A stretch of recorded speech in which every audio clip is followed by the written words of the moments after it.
Well, if it isn't my chat. How are you guys? Hello. Welcome to the Cast on Crit stream. Let's just jump into it. Let's just jump right into it. I'm excited. It's gonna be fun. I like this build a lot. So I did do lab when you guys weren't looking. Let me boot up the game here. I have done lab since you guys last seen it. Don't hold. I gotta fix it. No, I'm on the wrong screen. No. Fixed. Ha! You think I'm gonna let bugged out Gary exist? No. Let me pull up some lo-fi, some Star Guardian, lo-fi? Star Guardian Cafe. There we go, this one. This video. Play. Turn off my music. There we go. Oh yeah, copyright-free music, boys! Hello, nerfing yourself as usual. Hell yeah. Oh, well, hold on. I'm a little bit big here. I like myself a little bit big though. All right, so this is where the build's at right now. I have played the build off stream. I have done lab. So we got this, right? We just got Deadly Infusion, which is great. I just tested it, and my crit chance with Cyclone and Flask is 75%. And without Flask, I'm upwards of like 68%, and that's with 5 power charges. So we're about to get this juicy node for 8% crit chance per power charge, multi, +1 minimum and 8% damage, and then we're gonna get power charges somewhere else. I'm thinking the build's doing good on damage. It feels pretty good right now, but let's just finish out Act 7 here. I already got Fireflies. That's kind of, oh, also, if you're in the Discord, you know what I just found off stream, like maybe 10 minutes prior to stream start. But if you look here, mother frickin' Joffrey's crest. Why? The whole point of this build, the root of this build was getting a Summon Holy Relic build to work in SSF without this item. And I think we have to use this item now. Like, unironically. 1, the resistances are gonna feel really good. 2, my helmet slot kind of sucks anyway. 3, it wouldn't hurt to have another Holy Relic. I ain't gonna lie. So are we going Zealot's Oath or not? No, we're not. You'll see my mana here. I'm at 700 mana. It feels good enough. I don't have any mana issues anymore. And it feels fine. I'm A-okay. Now that I got the Energy Shield Mastery here, and I finished out sort of this wheel, I have felt good ever since. And as we get more ES incidentally, or more regen, we can spec out of those and into damage or tankiness, probably tankiness. But yeah, the build feels great. I'm using Hatred on Q, never feel like I'm out of mana. It clears fast, it feels good. I don't know, well, you guys look, I mean, you be the judge. I mean, I have no issues with this build. I would right now, I mean, obviously we have a lot more to go here, but I would call this a success so far. That's where I'm at. It's a success so far, but obviously we have a long way to go here. Act 7 is a long way from calling it an overall successful build, but so far it's looking good. I mean, Jesus, it feels good. I don't mind casting Link once every, I don't know, what is it? 15 seconds, only gonna go up as we level up the gem. I think it's going to end up being like 18 seconds by the time it's level 20, which is plenty for me, but maybe you want to invest in increased duration. Actually, there is an argument to be made if you're really bothered by that 18-second duration or whatever. I guess there is an argument to be made that if you don't need slower proj or whatever, or you can incidentally get +1 projectiles, so you need at least 2 frost bolts per shot. If you can incidentally get that going, you could probably drop slower proj or greater multiple projectiles if you can get plus projectiles somewhere else and put in increased duration. That would boost it up to like fucking, oh god, a max level increased duration. Maybe 25 seconds, maybe. 2 gen, I'm not doing you, you're bait. Actually, you're not bait, but I don't need you. We're not really gonna go like super hard on currency here. It's not trade anyway. If it was trade league, that'd be different, but whatevs. Okay, let's start clearing our inventory out here. But yeah, this is where the build's at. Feels pretty all right. Ooh, damn.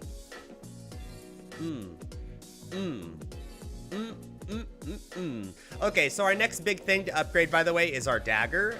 Dagger sucks. Dagger is literally 1.4 attack speed, 6.3 crit, some cold damage to spells, tier 5. So obviously we have a lot to improve on there. I've used it past whites. Zealot's Oath? No need. I'm gonna post a cute meme for you in general and then ping you. Hold up. Well, I don't have Discord alerts on while I'm streaming, so that way you guys don't think you have Discord alerts. But I'll check it out in a while if you remind me, though. No Discord announcement if that matters to you. No Discord announcement if that matters to you. What do you mean? But it's for the cowgirl? Ah! Shake my head, ignoring my boy 2gen. Hey, you know what? Listen, I've done a lot of 2gen in my life, okay? I had to grind out some hella exalted shards, but I don't know. Oh! Now, I was about to say, let's bring up the divine shard discussion, but that's kind of old news, right? Everybody kind of just accepts it for what it is now, I think. I think people just generally put a little more value on Chaos Orbs here. What level is our Ice Nova anyway? I haven't even checked. Ice Nova is level 14. Okay. But yeah, right now, this is it, by the way, without Frostbolt. So this is just cast on crit Ice Nova, which is, like, objectively worse than cast on crit Shock Nova or whatever. But it still feels pretty good. Turning on, whoops. You know what I need is another movement setup. What is this? Frostbolt, please. Go! Oh my god. Fucking teleport! There we go. Jesus.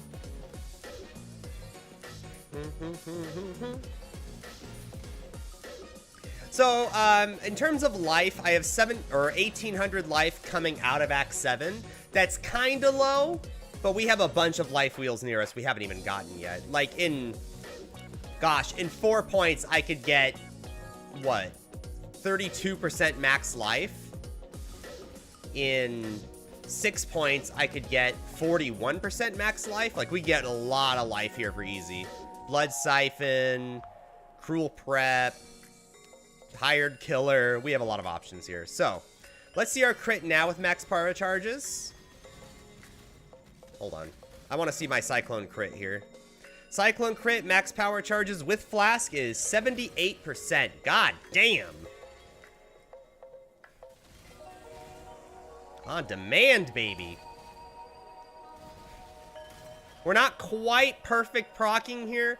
Now, people kind of brought it up in the Discord. When it comes to cast on crit builds, IMO, until you get a 100% chance to crit on your melee hits, I wouldn't even bother with breakpoints. Getting a 100% chance to crit, then you worry about attack speed breakpoints. I think it's just not worth it otherwise. At that point, you just literally need just pure crit in order to maximize damage. Ping for announcements when? You can do it whenever, I just won't hear it. Why do you only move your cursor halfway over the pit? I expected to try to jump from the other side. Because I am big dum-dum. Listen, alright? Half of the shit I do or talk about, if you're ever like, why does he think this? Just immediately assume Gary Big Dum-Dum. There you go. That's... Just think like a caveman. He dum-dum. There you go. I changed my name again. It's me, Xander, aka the guy you called Zaster. Oh my god, long time no see, Zaster. Oh, you're a long time viewer. Or at least you've been following for a long time. Damn, I got all my Geometry Dash viewers back. What the fuck? What's going on? How's it going, kids? Also, 4 viewers, Twitch. Really? 4? Are you sure about that, bud? How has prison been? It's been okay. Right now it's kind of stressful because I have, a pharmacy inspection coming up, which means I need to, like, fix other people's mistakes, even though, like, I'm not responsible for it, but you're the pharmacy, so it ultimately comes down to you. So I'm going around to different nurses and be like, hey, did you use this? And they're like, I don't know, it was 2 months ago. And I'm like, okay, can you sign for it anyway? Because I know you used it. I'm just asking nicely. It's like, I gotta be the bad guy. Ugh. And the worst part is, because it's the government, there's so much accountability. Like, I don't know if you guys are familiar with, like, the United States government that I work for, but, like, holy cow, everybody needs to be accountable for everything. There's so many signatures. There's so much, like, responsibility that needs to be divvied out, and it's just a headache. Like, 4 times a year, man, and it's coming up in, like, a week. What level are we? Oh, we're 5 levels over. Jesus. The breakpoint is actually super easy. Basically, you can have up to max attack speed based on your cooldown reduction rate. Yeah, okay, in my defense, I was looking away from the screen, okay? That's my defense there, okay? I was actively looking away, thinking about cast on crit, okay? Don't even at me. Did I already phaser? I didn't phaser. Where is she? Come on, gimme. Oh, there you are. Also, our effective crit is higher. We are using an Assassin's Mark. So with an Assassin's Mark giving...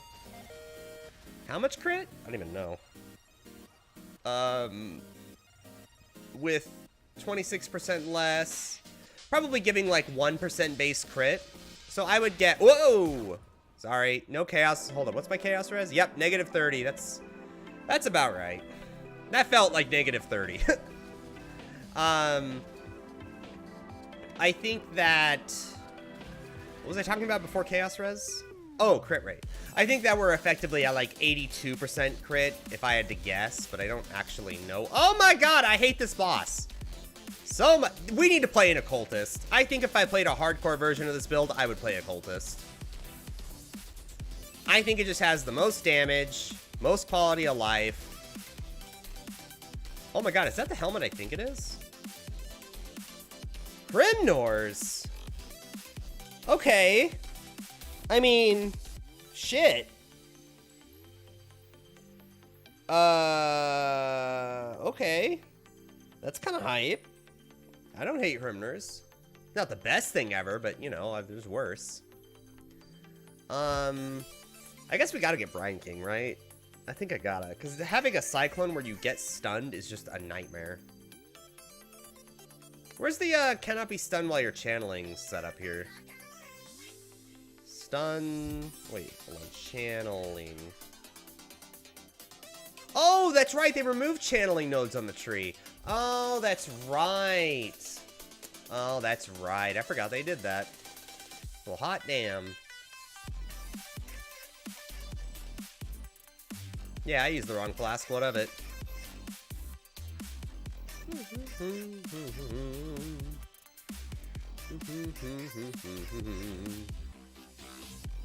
Come on, where's that belt? Jesus.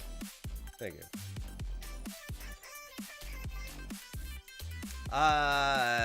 Terrible. Good. Whoa, look at that regen. Tier 4. Damn, tier 2 life, tier 4 regen. Some fire res. Yeah, that's better. Damn.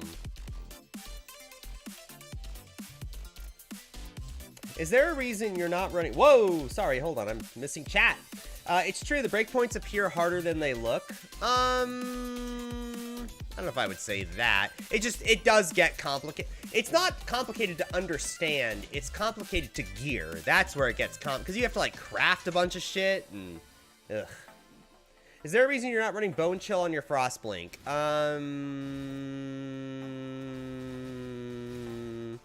I'm dumb. Again, dumb, okay? Just, in fact, don't even ask the question. Be like, hey, I would recommend you do Bone Chill on your Frostblink. And then I would ask you why. But, like, I think that's a better approach than, like, why am I not doing this? Generally, if I'm not doing something, I'm probably, again, I'm not good at min-maxing, okay? That's probably a better move. So yeah, I probably should do Bone Chill on my Frostblink. Especially because I have so much just incidental, like, chill and freeze. Just, well, no, I guess I'm full crit anyway, so it doesn't matter. I'm gonna head out, Gary. Gonna find to play Genshin. Oh, have fun with Genshin Impact, my dude. I have a lot of VTuber friends who are into that. 1K channel points. Let's go. Nice. You can buy 2 paint redeems or unlock every emote from Gary the Goo Boy for the rest of your life. Just whenever you want to use one. The breakpoints were initially described to me as being based on server ticks, as attack speed, CDR, and I said F that, but it's way easier than that. Sure. Close enough. Gary the Dum Dum? Yes. I need like a drooling emote. I need like a Gary looks like, oh no, I do have one. I have Melt. What the heck? There you go. That's my brain, all right? That's what, whenever somebody asks a question like that, like, hey, why aren't you doing this? Just link that emote and be like, yeah, okay. I'm just dumb.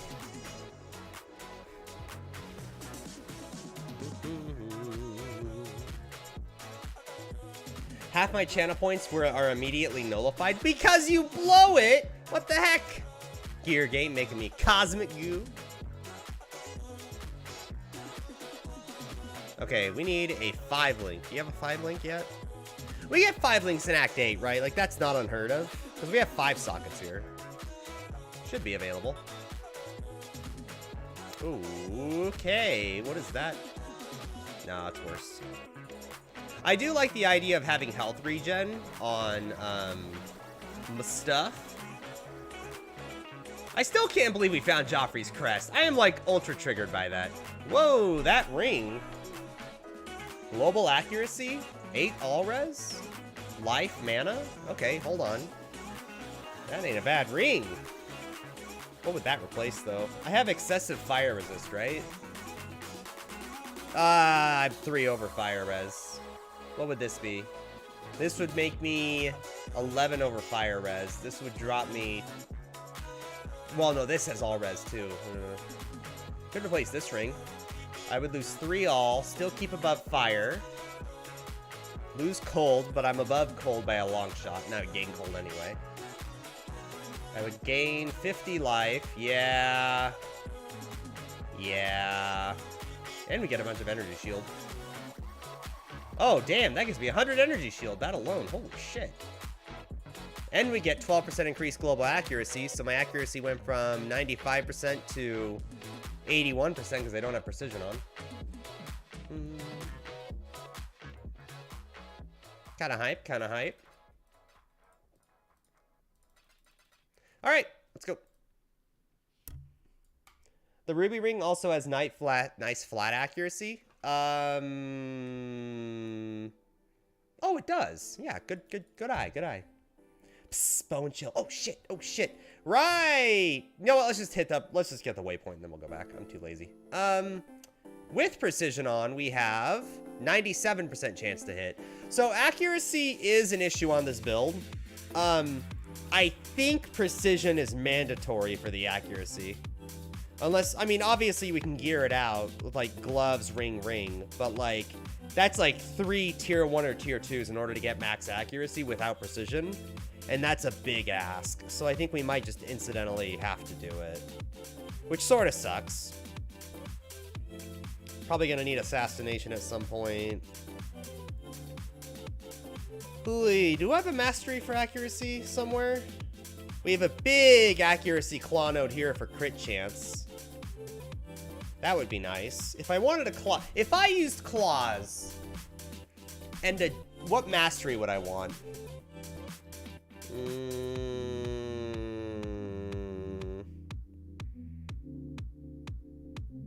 I think it's just the life and mana gain on hit, right? So with the Gemini Claw, I would be getting about, what, 30 mana per hit and 50 life? No, almost 60 life per hit.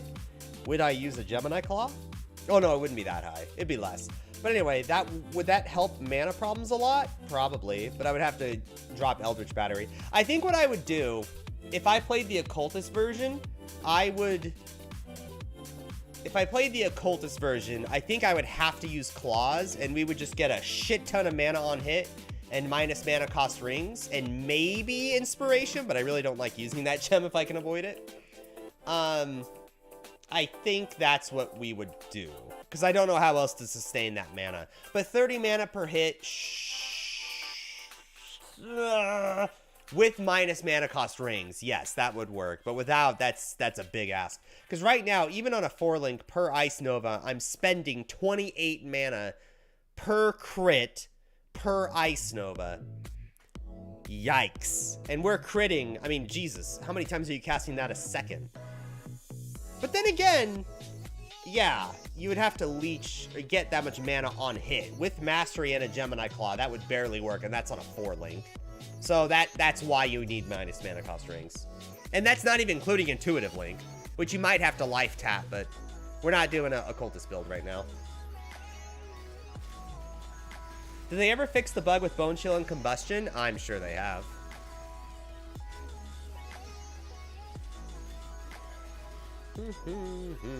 You know what? It might be time to turn on a loot filter, huh?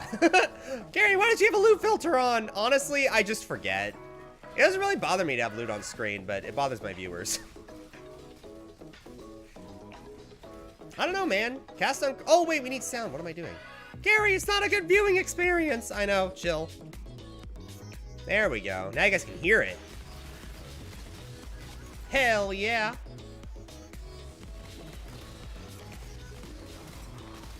Oh, this feels so good.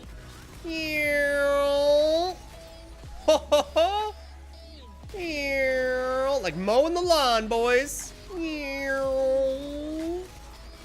Damn, is this what his build's gonna be like the whole time? Oh, I hope.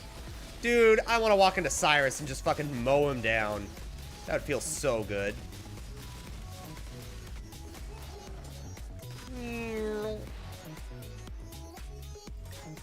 Yeah, this is the most fun I had with a build in a long time. Maybe I should play more like cast on crit kind of builds. I don't know, man. Maybe before they inevitably nerf it again.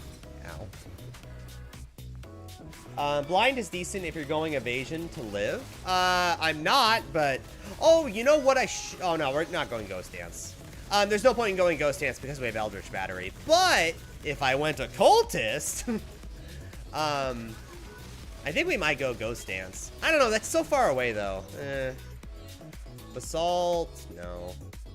Either way, for an experimental build, I really like it so far, but again, this is one of those things that better players than me can pick the Ascendancy. I don't know if you want to go Trickster, or if you want to go Occultist, or if you should go Eldritch Battery, or if not, but...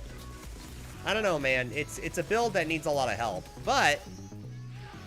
The answer, at least, isn't put on a Cospris.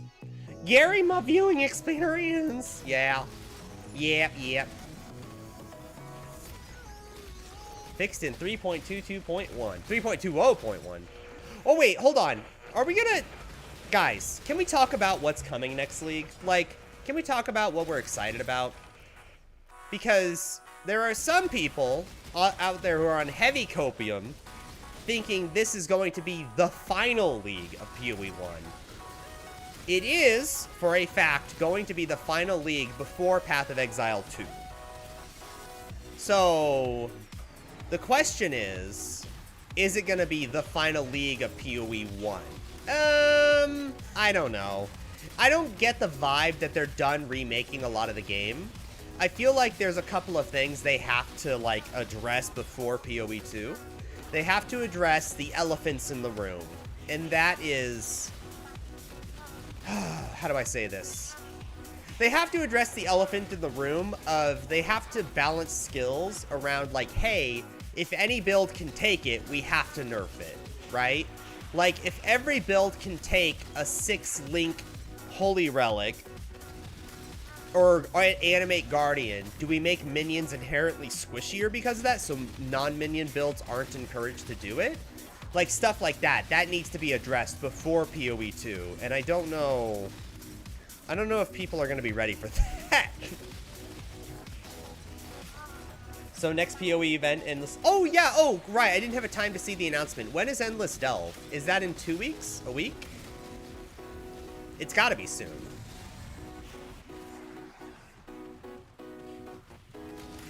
Why am I even doing this? I don't even need this to win an encounter. I'm so overleveled.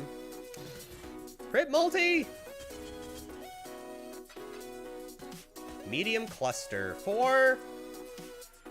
minions deal increased damage while you're affected by a herald. Minions deal 10% increased damage while you're affected by a herald. I'm gonna be totally honest, guys. I didn't even know that was a fucking mod. Am I crazy? Am I the only one that didn't even know that was a possible small passive? Am I stupid? Let's see. Minions deal increased damage. Minions have 10% increased movement speed for each herald affecting you. Nah. What a weird mod. When would you ever do that on a herald stacker? I just want voided Kiwi halt event. Huh? What's that? We don't really care that much about the difference between PoE 2 versus any other new league. It's for Herald of Agony. Oh, Herald of Agony. True. Oh, man. Do you guys remember Herald of Agony jug builds?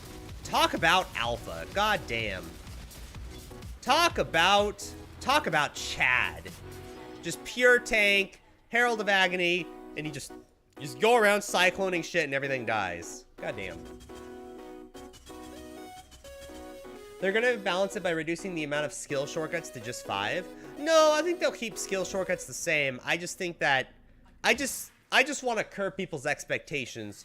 If every build has access to 6-link, it's either gonna be balanced power-wise or it's gonna be balanced rarity / cost-wise. Okay, there's a real chance, guys. There's a very real chance 6-link gems are going to be rare, like SSF rare. Even in trade. So, I mean, yikes. Or like, at the very least, it might be like just expensive in general. So maybe like, it'll be effectively 4 links on everything else, but 6-link on your like main skill if you shell out for it. I can imagine that world. But goddamn, leveling's gonna feel so much better. Oh, I can't wait. Oh, Grim Reaper. Oh man, why don't they...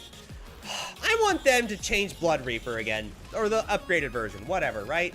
This is one of those like weapons that I really want to work. God, it feels...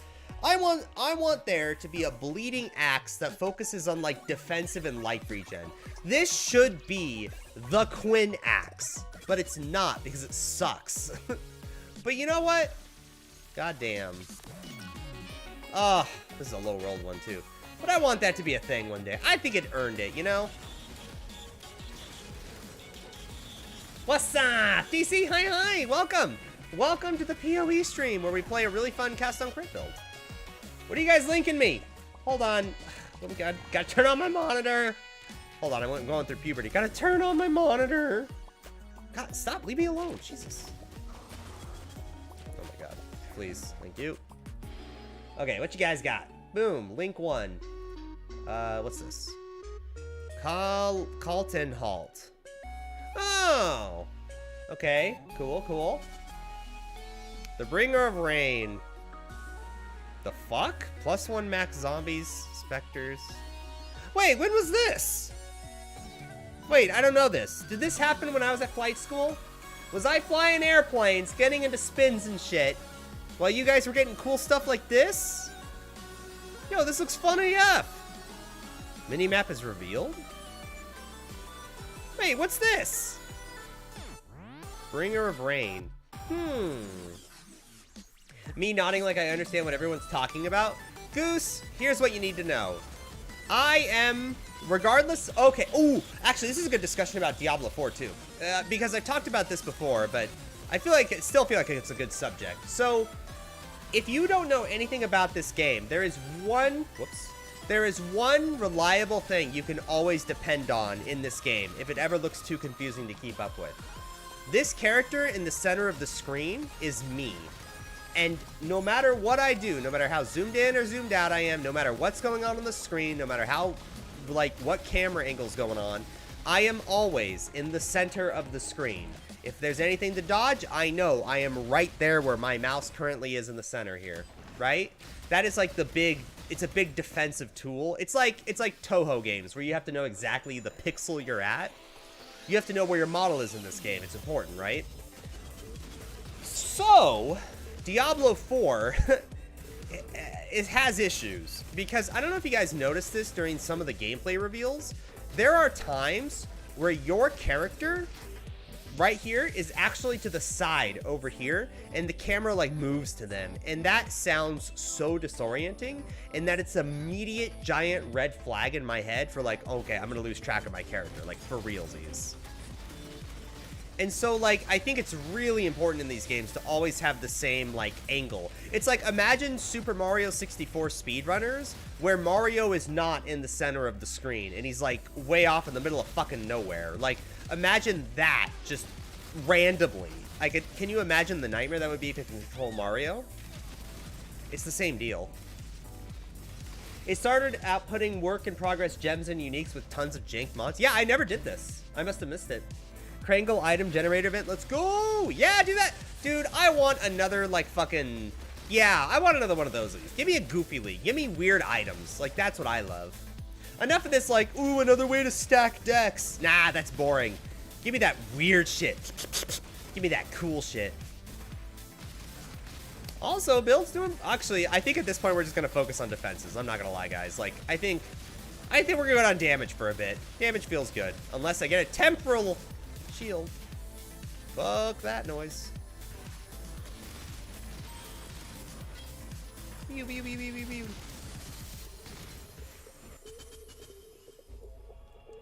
I think it was like March 25th, like 8 years ago. Ooh, 8 years. That would have been 2014 or 2015.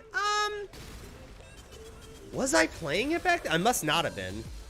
Or maybe I took a break or something. I'd have to know the league, but like I skipped some leagues. Like I completely missed, not Domination. Fuck, Rogue Exiles? I don't remember. Diablo 4 has issues. It's a game made by Blizzard. Well, that's not really fair, right? Like, I have my problems with Blizzard too, but I don't want to, like, say all games are bad because they are made by a certain person, right? Like, you may hate Riot, like Donkey, right? Like, Donkey hates Riot Games because they banned him from League of Legends after all those years of making content for the game. They banned him because he raged a lot, right? So, like, did I do it? Oh, I did it. Cool. They banned him after all those years, so he hates Riot. But even he'll admit, Auto Chess, pretty good. Or Teamfight Tactics, their version of Auto Chess is pretty great. You may hate, like, I don't really like anime, but I love Arcane, and I would consider that anime. I mean, that's anime AF, at least. Plus, best lesbian couple, NA, alright? Beautiful. I love that relationship. BRB playing Roblox with my brother. Explanation point lurk. God, I'm so goddamn old. I'm so old. Back in my day, I played GoldenEye with my brother. And then he punched me, but we'll ignore that part. It only lasted like 1 day though. Oh, okay, gotcha. Well, must have been fun anyway. I'm gonna give Diablo 4 its fair shake, but I'm not expecting much. Hey, I'm gonna give you guys the real hot take. I'm going to wait for reviews to come out, and then I will buy it based on how the reviews go. And there's a few people I would trust with this. I think... Who do I want their opinion on before I buy Diablo 4? Like, who would I look forward to? Who do I trust? I think... Ooh. Who do I trust? Probably Crip. I think if Criparian really likes it, I'll probably play it. But if he says, like, there's a lot of issues that needs addressing, but here are some good parts, I think I'll pass on it. Because he's very friendly for Blizzard, but it's fine. Because he's a Hearthstone player. He kind of... Blizzard has shown they punish people who don't really agree with their games very much. Preach. Preach. But, yeah, Yeah. Also, shout out to Holy Relic never dying, by the way. Still haven't had a death because of it. Can we talk about N64 shooters didn't use the stick? Yeah, oh yeah, no, GoldenEye feels absolutely horrific on N64. You have to use, guys, to change your viewpoint, if I remember correctly, you have to use the fucking C buttons. The yellow buttons? I think that's how you had to, like, change your view, like, up and down. I think that's how it went, because it was disgusting, because the main joystick was for moving. You had like 5 deaths minimum last stream for resummoning Holy Relic. What do you mean no deaths? I mean no deaths from like something that isn't my own dumbassery, Spin Dart. I know, listen, I'll admit it. My own dumbassery kills me a lot. But in terms of like what kills the minion, nothing has so far. Everything that's killed me has like either damaged me directly or I resummoned my own minion. And killed myself accordingly.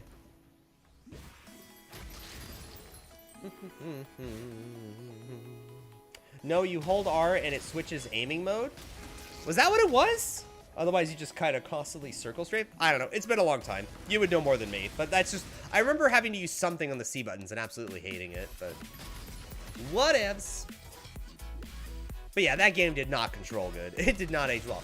Now, there's a rumor out there, just putting that out there to steal a joke from Dunkey. There's a super secret. There's a way to play mouse and keyboard with GoldenEye, and let me tell you, as a guy who has done that on PC, it feels great. Dude, playing GoldenEye with mouse and keyboard, honestly, is great. I think GoldenEye plays really well on mouse and keyboard, and the missions are fun and like fast-paced and kind of great. I think it is just a fun video game. It just has terrible controls on the N64 controller. But on PC, with mouse and keyboard, Bud. Don't even at me. Alright. Boss time. Whoa! Kill him! Yeah, we got damn! What's my accuracy? It doesn't feel like 96%, but it is. I wonder if it's worth getting blind. I wonder if it's worth getting blind because of the minus 20% accuracy on anything. You think that's worth it? We can easily fit in. Not easily, but we have the opportunity to get blind on hit on the dagger if we go like a Redeemer dagger. Would that be worth it? If I need it. But blind on hit would guarantee 100% accuracy most of the time. I just don't know if it's worth slotting in a whole weapon mod for to get. Nah. Probably not. No, I picked up a quest! Okay, thank God. Oh, Jesus. Yo, get that out of my sight. Odd Job banned? Who? Wait, who's Odd Job? That is a person I never heard the name of before. Are there GoldenEye mods that balance it around M mouse plus keyboard? It seems like it'd be way too easy without bad controls. It is easy. It was actually pretty easy. But doesn't mean it wasn't fun. Because let me tell you, running through maps, blasting people with like one shot to the head, it felt really good. It's not a game I would play over and over, but it felt good as like a one-shot kind of deal. I don't know, going into the bank and like doing that whole mission, like it just felt really cool. Like controls just didn't get in the way. N64 gunplay Omega lol. Hey, don't act like Unreal Tournament was not the most fun fucking game on N64, okay? Or was that PlayStation? Shit. Wait, what was Unreal Tournament on? Because I think it was Unreal Tournament 3. I loved Unreal Tournament 2 or 3. I forget which one, though. And on what system. I don't remember if it was N64 or PS2 or something. But, oh my God, what a fun video game. We need to find out a way to play that game online. Because playing that online with other people was so much... Actually, did I even play it online? I remember playing it with friends. No, I must not have been able to. It was on, like, the PlayStation or something. Huh. I guess I played with either bots or friends, but it was a fun game. Odd Job was... Oh, right. Odd Job GoldenEye. Oh, like, anybody knew it was Odd Job. All right. I'm going to use some crude language here, okay? Every single kid in all of North America called him the midget, okay? Cruel language, not the appropriate use of the word, not what you should call people of that stature, but that's what everybody called it as a kid. They didn't call him Odd Job. That's retconning, all right? You never played Odd Job in GoldenEye? I don't remember. I don't remember who I played, maybe. I don't remember, like, people are always saying he was, like, overpowered. He probably is if everyone says it, but I don't remember ever being like, oh, no, don't play him, he's banned, right? I don't remember that. I remember Sticky Mines were funny, but that was about it. Star Fox 64 was obviously the best game on Nintendo 64. No, Glover was. Omega lol. Don't play Glover. Glover was a horrible game, okay? What is my favorite N64 game? I don't know. I connected more with the PlayStation 1. Like, when I think of, like, great games... I need to buy Bone Shield. What am I doing? When I think of great games for, like, my childhood, like that early 3D era, I think of, like, Namco Museum 2. If there's any game that ever makes me cry in nostalgia, it's Namco Museum 2. I absolutely adore that video game. What a great video game. You know, I really shouldn't hook that up there. Is there a better way to do this? Frostblink, Purity of Elements. There we go. That's better. Alright, Frostblink with that. Beautiful. Is there any other blue thing I can add on there? Is there any other blue gem I can just throw on there because I have it? Cast when stunned would be hilarious. Would get me out of trouble. Immolate? No, don't do that. Item rarity? Just for the Omega Lols? No. Controlled destruction? No. Faster casting? No, that's useless. I guess we could hook it up. Hold on. No, I can't. I don't have the green slot. I was about to say, let's hook it up to, like, second cooldown or whatever, but whatevs. Unbound? You think? Alright. I'll trust you. I won't even question it. I just know you're right. Okay, let's just go with it.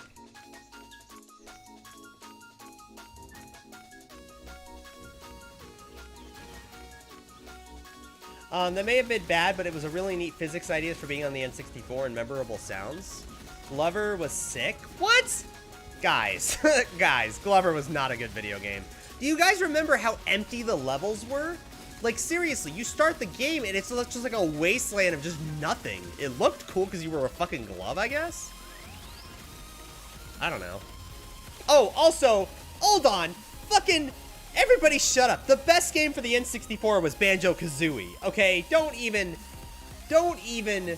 forget it. You guys are wrong. You guys are wrong. The best game was Banjo-Kazooie.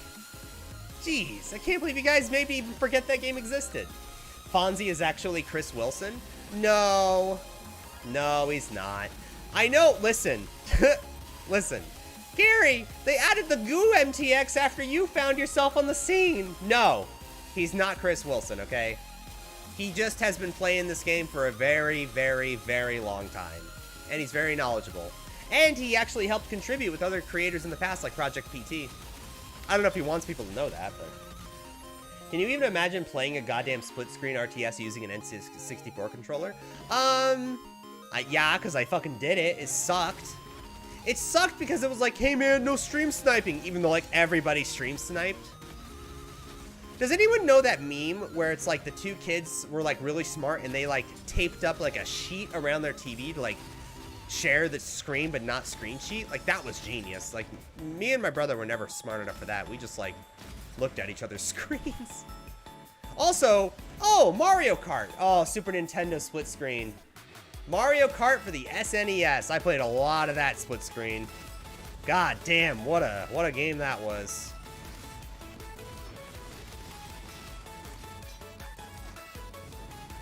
Oh yeah, Banjo-Kazooie is goated. Hella goated. Although I have a special soft spot in my heart for Banjo-Tooie. Tooie is the nostalgic game for me. I didn't play Kazooie until I was much older. Because my mom, for whatever reason, we owned Banjo and Tooie, but not Banjo and Kazooie.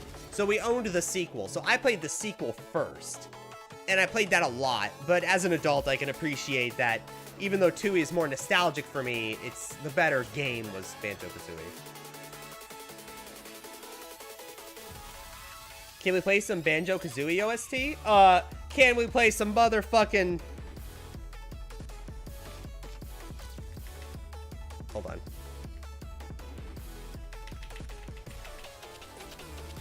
Hold on. Can we play some motherfucking Banjo-Kazooie OST? Uh-huh.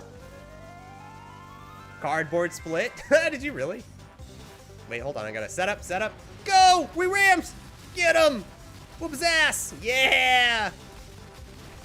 Whoops. No. Don't put it up.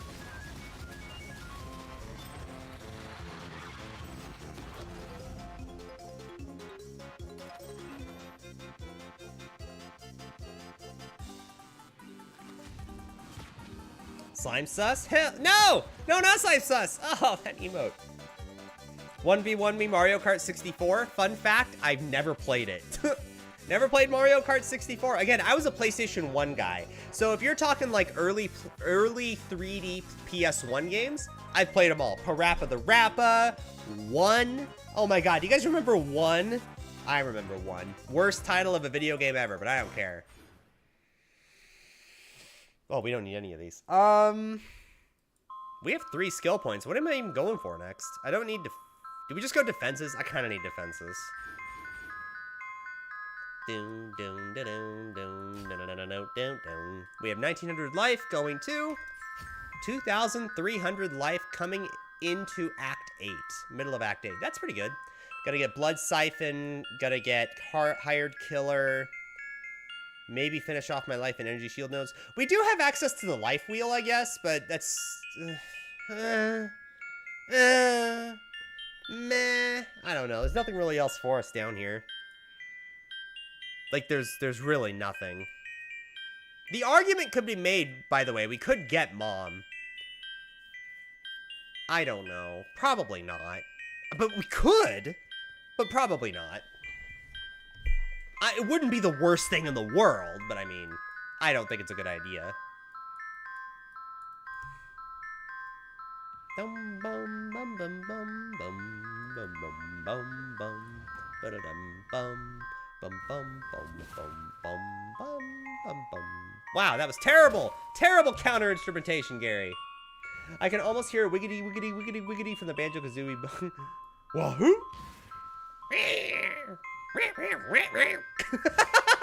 Do you guys ever just hear that when I start talking and I make no sense? Do you guys just hear glump glump glump glump glump? I don't know, what sound do goos make? I don't know, goos don't really make like a sound, do they? We don't have like I'm trying to think of like anime here. Is there any ooh, you guys would know more than me, you're all weebs. Is there any anime where like a goo makes like a goo sound? I need to hear it. What is the sound of my people? All right. Do I go glub glub like a fish? Do I go glub, or am I like a silent killer? Am I like a fox where you don't really know what I sound like, and when you actually hear me, I'm like, hey! And it might also be good to start leveling a steel skin or something. Defensive layers. Wait, hold on. What's that stupid gem that nobody uses that's a guard skill that uses energy shield, like consumes a part of it and you get like a defensive layer? What's, is that worth considering here because we have like Eldritch Battery and we're getting a not insignificant amount of energy shield? Is that stupid with only like 900 energy shield or something? Probably. I don't need it for damage, but I'm sure it has like a damage. I've never used it before, so I don't know. I should look into it though.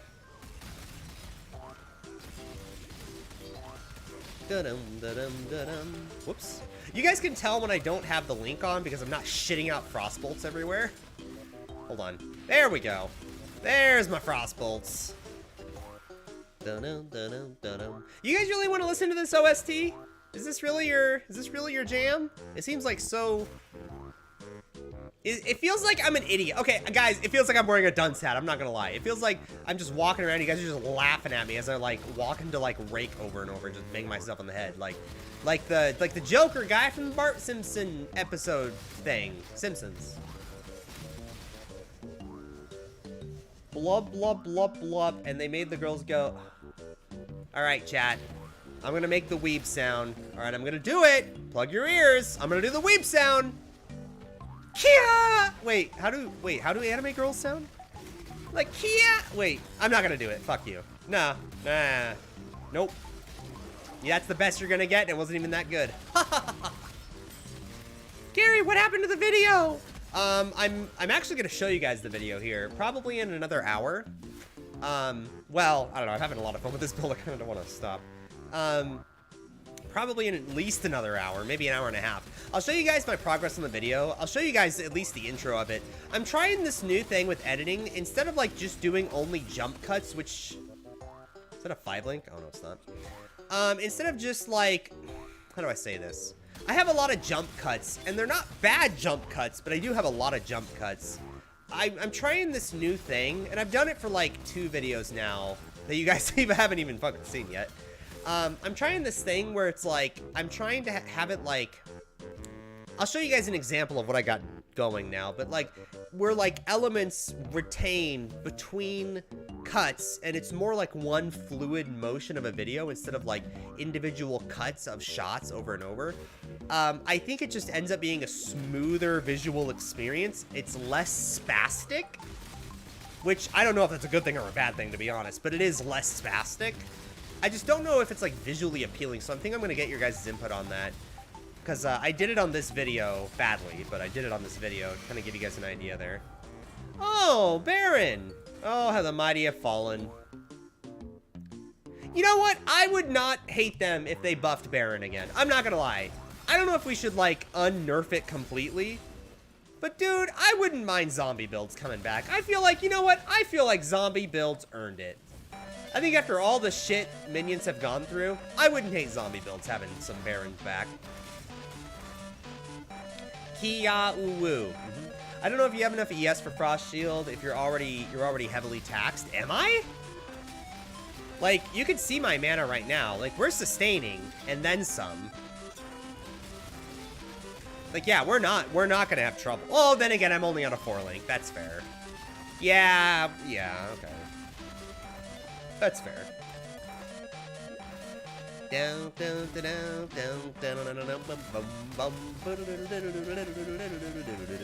Alright, that's enough of the Banjo-Kazooie OST. You know what we need? Namco Museum OST. Oh my god, this music's gonna make me cry. Oh, even the intro! Oh, it's coming back. Wait for it. Oh! Oh my god. I love it. Wait.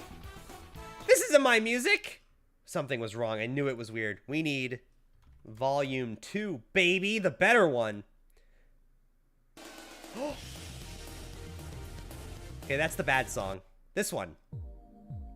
Ooh. There we go. You guys want to talk about some good music? Some good-ass video game music? This is where it's at. Imagine it. You're in a museum. Viewing video game history. Gary, I can't hear it over the sound effects. It's okay. It's a vibe.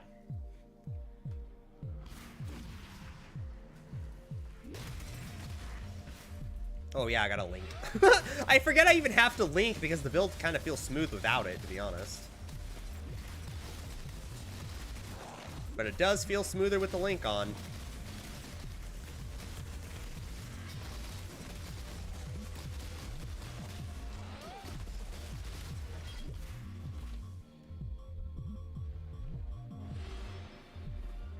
Okay, you can barely hear this song. Hold on, we'll switch it to the next one. We'll switch it to something a little more upbeat.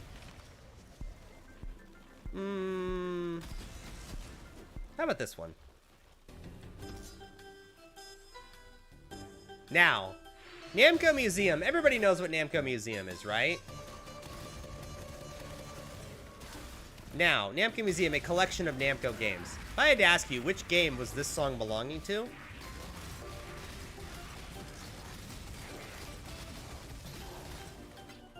Probably never get it. My face when Gary stops to kill a singular animated statue while 7 levels over the area. I am 5 levels over the area, thank you. And it's because it's fun, I don't know. Listen, you think I'm not going to play PoE 2 the same way? This is exactly how I'm going to play PoE 2, boy. Hella over-leveled and hella taking my time. I'm not going to be one of those losers that plays PoE 1 again to get ahead on the trade. To get that good income source. Oh. Wow, it's like my damage like more than doubles with the Frostbolt.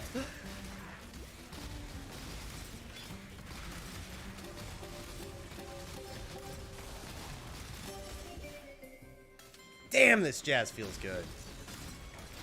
I don't know, this is very... Oh, also, this is Pac-Man.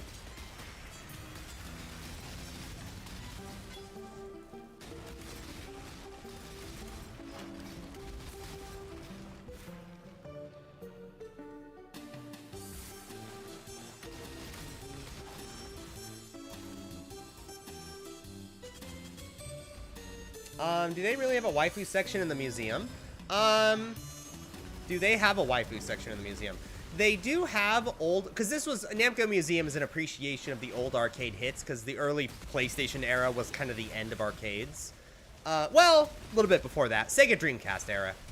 So, So PS1 basically kind of outshined Arcade Machine. It was like the final nail in the coffin. So Namco Museum was an attempt to be like, hey, let's remember the good old times, right? So they have like, you know, here's a book on like what it was like to design and the games, and here's like what the original arcade cabinets looked like, and it was like a bunch of documentation and stuff.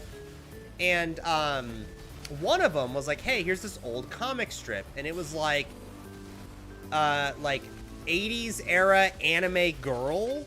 I remember that being like one of the things. We can play the game again. I played it on stream once already, but I do love that game a lot, and it holds a very special place in my heart. But we're waiting until a certain model is finished, and then we're gonna revisit all of my old nostalgic games. We're gonna play fucking Digimon for the PlayStation 1. We're gonna play Namco Museum Volume 2 for the PlayStation 1. We're gonna play Bombing Islands. We're gonna go through all my childhood games, baby. I think we gotta stick with minus bleed stuff, because that is so scary. I guess that's one way to feel like your build is strong. I think the build is good anyway, right? Right. Like, listen, you guys have seen my builds leveling, okay? You know the nightmare. Don't even act like you don't, okay? We want fire lightning here. Wow, that is absolutely horrible. Can you redeem the wings of whatever? Jesus. Okay, free jewel, we want, blue. We want this. Oh my god. This is the most annoying thing. Wow, terrible. Okay, reward. Gimme. Okay. We were getting life.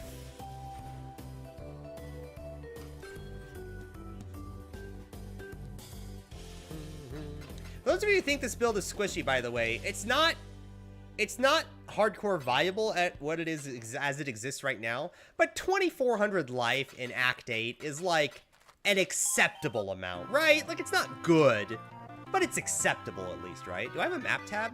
I still don't have a map tab. All right, boys, it's time. It's time Gary the Goo Boy does it. Press M for shop. Let's buy a motherfucking map tab.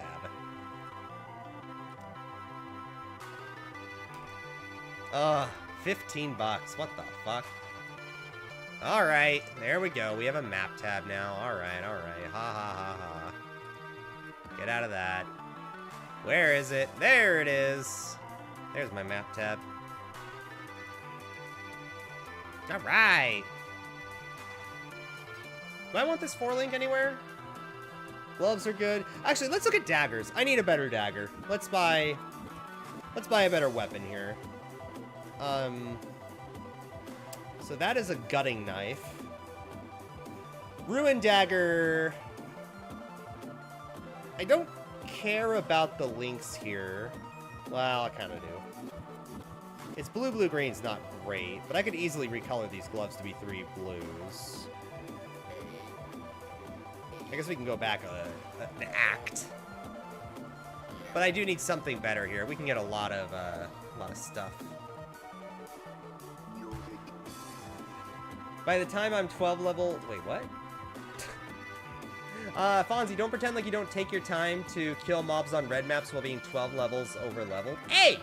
First of all, don't hate, appreciate. By the time I'm 12 levels over leveled in T16, so I'm just boss rushing, have barely killing anything. Oh. You don't need a map tab if you never get to maps. Hey! Talking shit, get hit! Alright? Sola, I made a cosplay of you at Gary the Goo Boy. What? In Discord?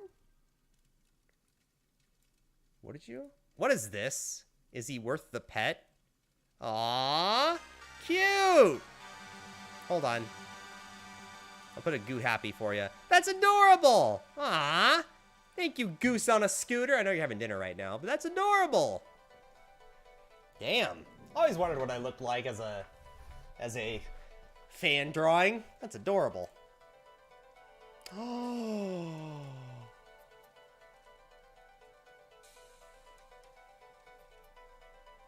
That is the cutest fucking thing I have ever seen in my life. That is adorable. Look at you guys, you got the slime color so perfect. Wow. You got the slime color so perfect. That's like, you must have like dropped my colors, because that is like exactly it. Not blue, not green, it's kind of tealish. No pets unless that goo has blood on it. Ah! That's awesome, Sola. Wow. That's so cool. I almost want to make that my desktop background. You know what I thought about doing? I thought about like collecting all of the fan art and like art of me and making like a giant wallpaper out of it. Because I have a bunch of fan art that Shushpun has done and fucking this and oh, Corky Bug's cosplay's coming up. Oh, she's getting so close. Damn. Where is this it? Hold on. It must be up here. No, it's up here.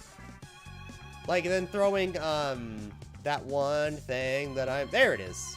Throwing that art on there. Like, there's a lot of things I want to kind of build up. Maybe put out a wallpaper. I don't know. Gear Game made me Brock. Thank you. Anyway, Sola, that's amazing. I appreciate it. Thank you. It's very nice of you. We're looking for ruin daggers here, by the way. Oh my god, does no vendor sell a ruin dagger? I'm livid. I'm not going to go lower than Act 6 for this thing. I just want a new weapon. Like, we have essences for spell damage, I think. Whoops. Okay. Bootblade. Wait, do I have to buy it from Vestal? No, I don't. This is all wands and shit. Damn, does no vendor sell ruin daggers easily? I thought that was like a really... Oh, there we go. There we go. Okay, that's what we want. Okay, we have a ruin dagger. Let's make something cool. So we need to color it. I need 3 blues. There, it was easy. That was cool. Alright. What am I willing to spend on this? Well, I have no intentions of doing anything cool. Do I have any essences? Minion, steal, up to 50% damage. What I'm probably going to do is just use a bunch of resources on it because I don't really need to, like, save up for anything. So what I'm looking for is, attack speed's pretty good. What I'm looking for is crit chance would be great. Cold damage to spells is pretty good, but that's a little bit better than this. Cold damage, physical, lightning damage to spells. No. 3 life per enemy hit's not bad.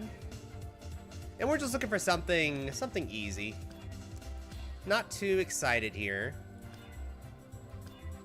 Cold damage to spells, cast speed, attack speed. Cold damage. That's a lot of spells. That's tier 4. Oh, and accuracy though. Ooh. 100 accuracy boosts me up like 2%, right? That's probably worth it for now. Yeah, I'll keep that for now. It's better than what I currently have anyway.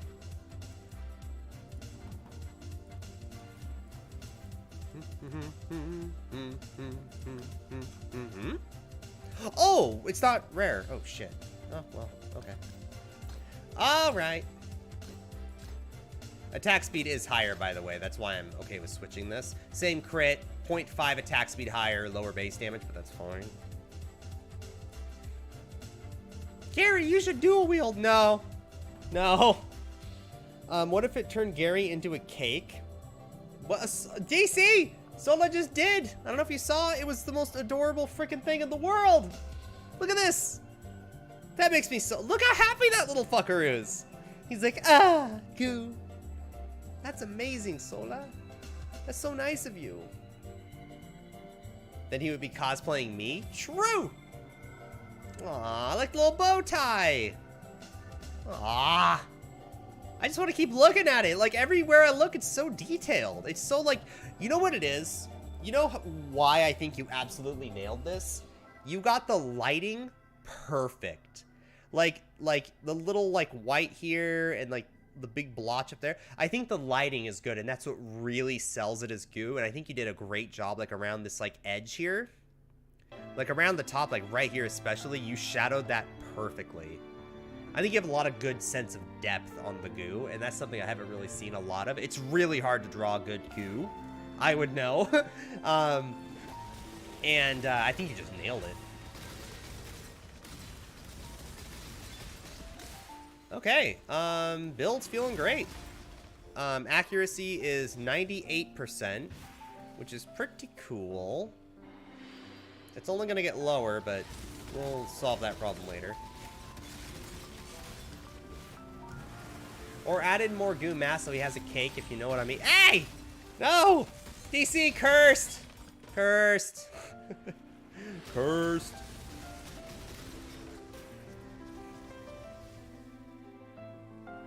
Hold on, did I miss a trial? I did.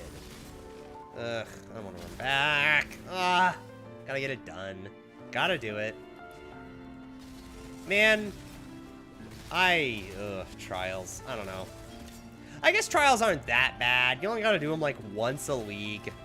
It's not terrible.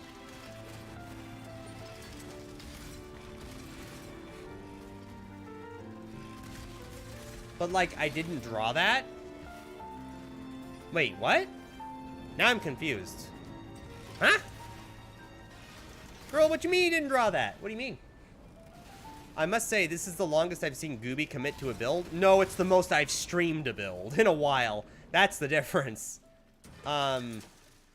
This is, usually I'll play it off stream. Usually what happens is I start a build, I get it to maps, then I start a build, get to Act 3 on stream, I stop the stream, I then, come back with like Act 10 or something. We kill Katava, get into maps, and then I come back in yellow maps. That's how it used to be in terms of workflow, like on a daily basis.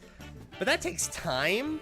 And guys, let me be honest, that was what I should do now. But those were back in the days of editing streams and shit. So like, it was a different time. Like editing streams, we're gonna have a little bit today, maybe. I'm thinking about it. Hello. It's me with a new PFP. Melly, hi. How's it going? Intuitive Link wants upgraded, but the only difference would be duration. It needs dex, right? Oh, 134 dex. Jesus. We're not dex starved necessarily, but yikes.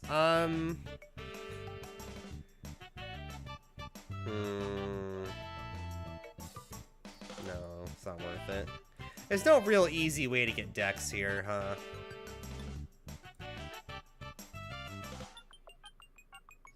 I could get one minor node there. Oh, I guess I could justify getting charge on kill. Nah, not for 2 points. That'd be terrible, right? I could justify coming down here to pick up evasion. Grace, and then getting like Mage Bane or something. No, Grace with Mage Bane's terrible. Come down here, get Mage Bane, not get Grace. Oh, actually, we could pick up this duration node.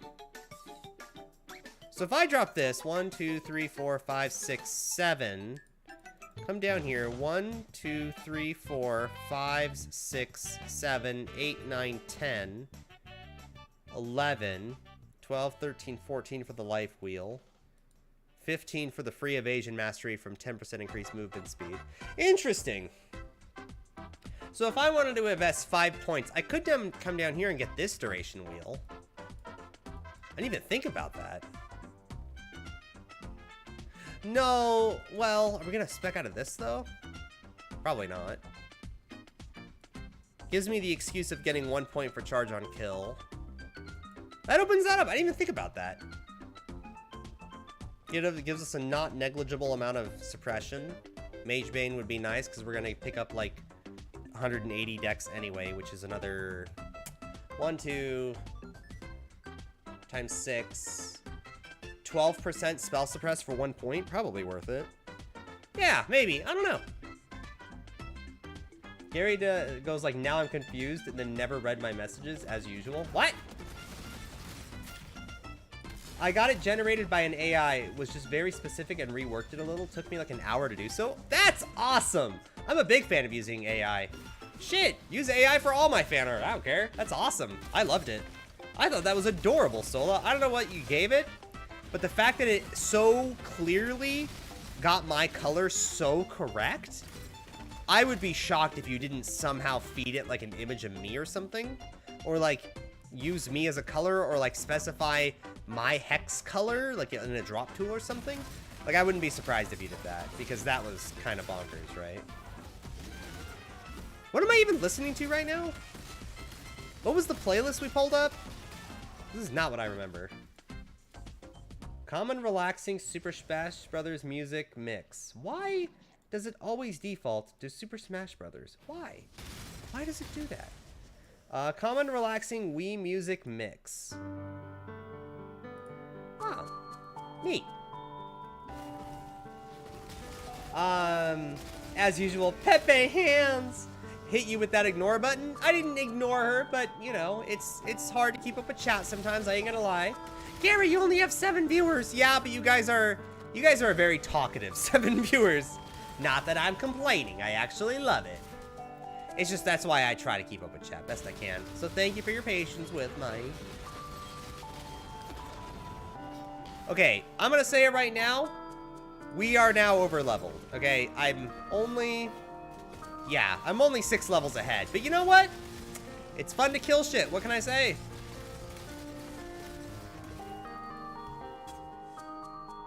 We love you too. Ah. I'm really thinking about coming down here for exceptional performance and dropping potency of will. Just, I'm not gonna do this now, but we could do something like that.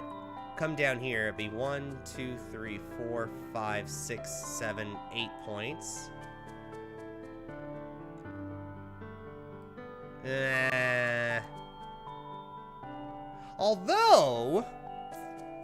Although it would allow us to share endurance charges. Oh no, that's conduit, never mind. I was about to say with Holy Relic, but that doesn't work.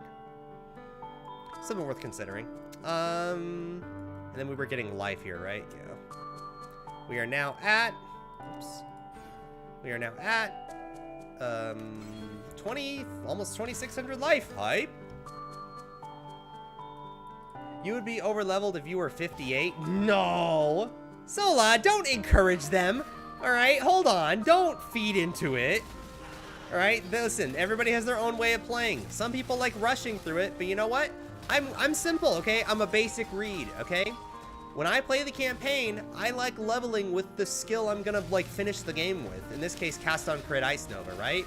And I'm gonna be honest, when you do it that way, the campaign gets a whole lot more fun. All right, I like this shit. It's entertaining to me. Wow, what's up with those giant frost bolts? What the fuck? Look how big they are. That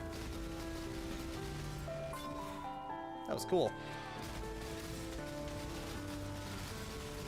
Okay, what is my crit chance? 68. Oh, I'm not half blast. 76%. It feels higher. Probably not, but it feels higher. Gary, you have Assassin's Mark. Yeah, but, you know, whatevs. You actually clear Fetid Pool? When I need the passive points, yeah. And at that point, why not? If you know you're going to use the passive points from Fetid Pool, why not just level with it? Like, it just, you know, you have more experience. You're 1 level higher than your zone than you should be, right? I don't know. I think that's fun, personally, but I don't know. You get to maps, like, 2 minutes quicker, I guess.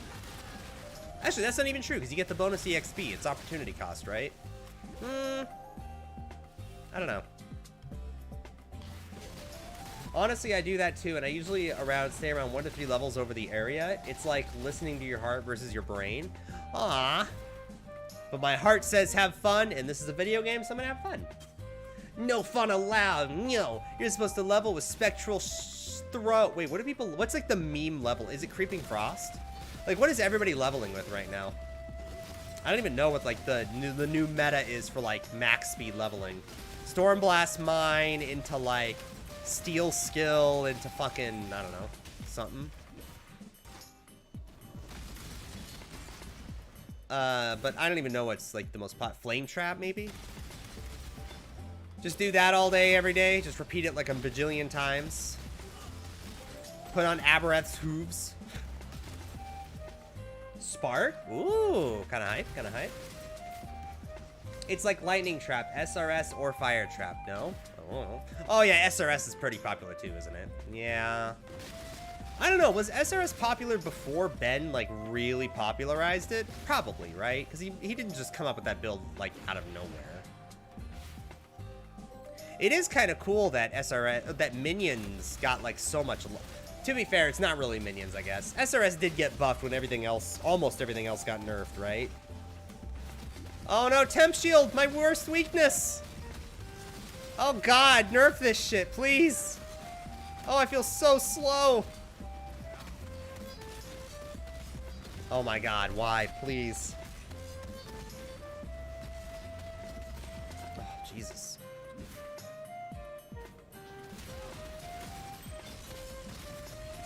Yeah, this is fun though. I really like just looking at the build. I'm glad we bought that new MTX for it though. It feels pretty good to use it.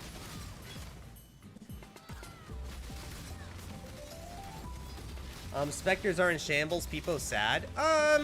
I like Turongs, but I actually made a video on that. I really like Turon Spectres just because they kind of solve your problems a lot with Spectres, which is tankiness. Turon Spectres are tied with Mama Bears for like the most HP a Spectre can have. And they're like fire-based ignite / heavy hits kind of deal. They have a great clear skill. The problem is they have a lot of skills. They have like a melee attack, a pounce, an AoE clear, a super heavy, like MTX heavy, like fireball thing. But man, when you have like 6 of them out or something stupid, 4 of them, 3 of them, feels good, man. But if I played a Spectre build again, it would be that. Like if I did Endless Delve, I'm probably doing that again. Ben went Spark and swapped to Poison SRS, right? I don't know, did he wait until he got United in Dreams or whatever? 7 in Sleep? I'm just gonna stand here. And we're just gonna whoop ass. Ow! Dick? Okay, never mind, not standing there. Okay, that kinda hurt, but it's okay. It's okay, right, chat?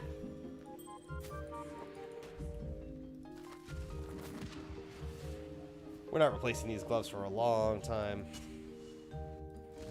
I guess we're getting to the point where I could oh, no, maybe not. I was about to say I could drop some ES gear, because the ES gear, I'm doing, chest dedicated to ES. I have hybrid helmet, hybrid belt, or hybrid gloves, and a ring. Seems to be enough.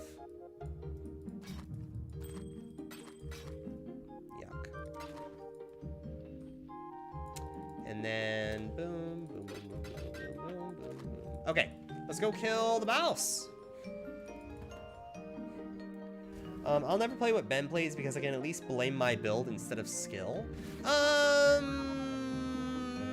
don't know. Should I blame my build more often instead of skill? Then again, I make the build, so maybe it is like a skill thing. Huh. Guess it is after all. All right. My only complaint about summons right now is that I wish Animate Guardian wouldn't lose loot when he dies. That's the fun of Animate Guardian though, right? Otherwise you would just always have an Animate Guardian on every build because you could just resummon it, right? So I feel like, yeah, you can't just have an Animate Guardian retrieve your gear. You already have a dedicated craft for like keeping chest gear, right? So it's not that bad.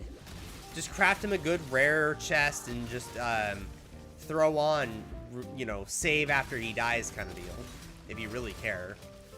Or you can just invest a bit and just use an Animate Guardian when he's tanky. I don't know. Or you could big brain it and give him a shield. I know, crazy, right? It's the build's fault I'm failing. Copium? Exactly. We say it's our fault, okay? You know, I don't even know why I'm clearing. I need to just campaign here. I'm so over-leveled. Jeez, I'm 4 levels over. Oh my god. Alright, how fast can we kill it? First. Oh no! I did the thing, chat. I did the thing. I intuitive linked, and then I resummoned the relic, and I died for it. Weakness of the build. Alright, relic first, then link. Okay. Link, hatred, kill. Murder! Get her! Burster!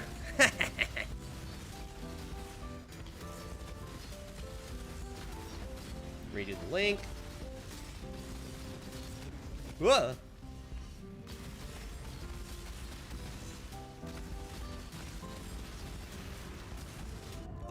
ran right into that. Okay, that build. Okay, that was my fault. That was not dumbassery. That was just bad gameplay, okay? I ran right into that damage thing, and I earned it. Oops, didn't link. Lost half my DPS. There's one cold. Hatred aura. And dead. Alright. If I played that better, I obviously wouldn't have died, but hey, you know what? Lesson learned. And I am never gonna find a good weapon, am I? Never, ever.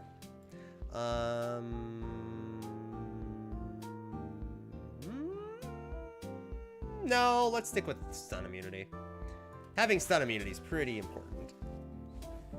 It's not that bad. I just can't do Uber Elder without losing 20 divines. Ugh.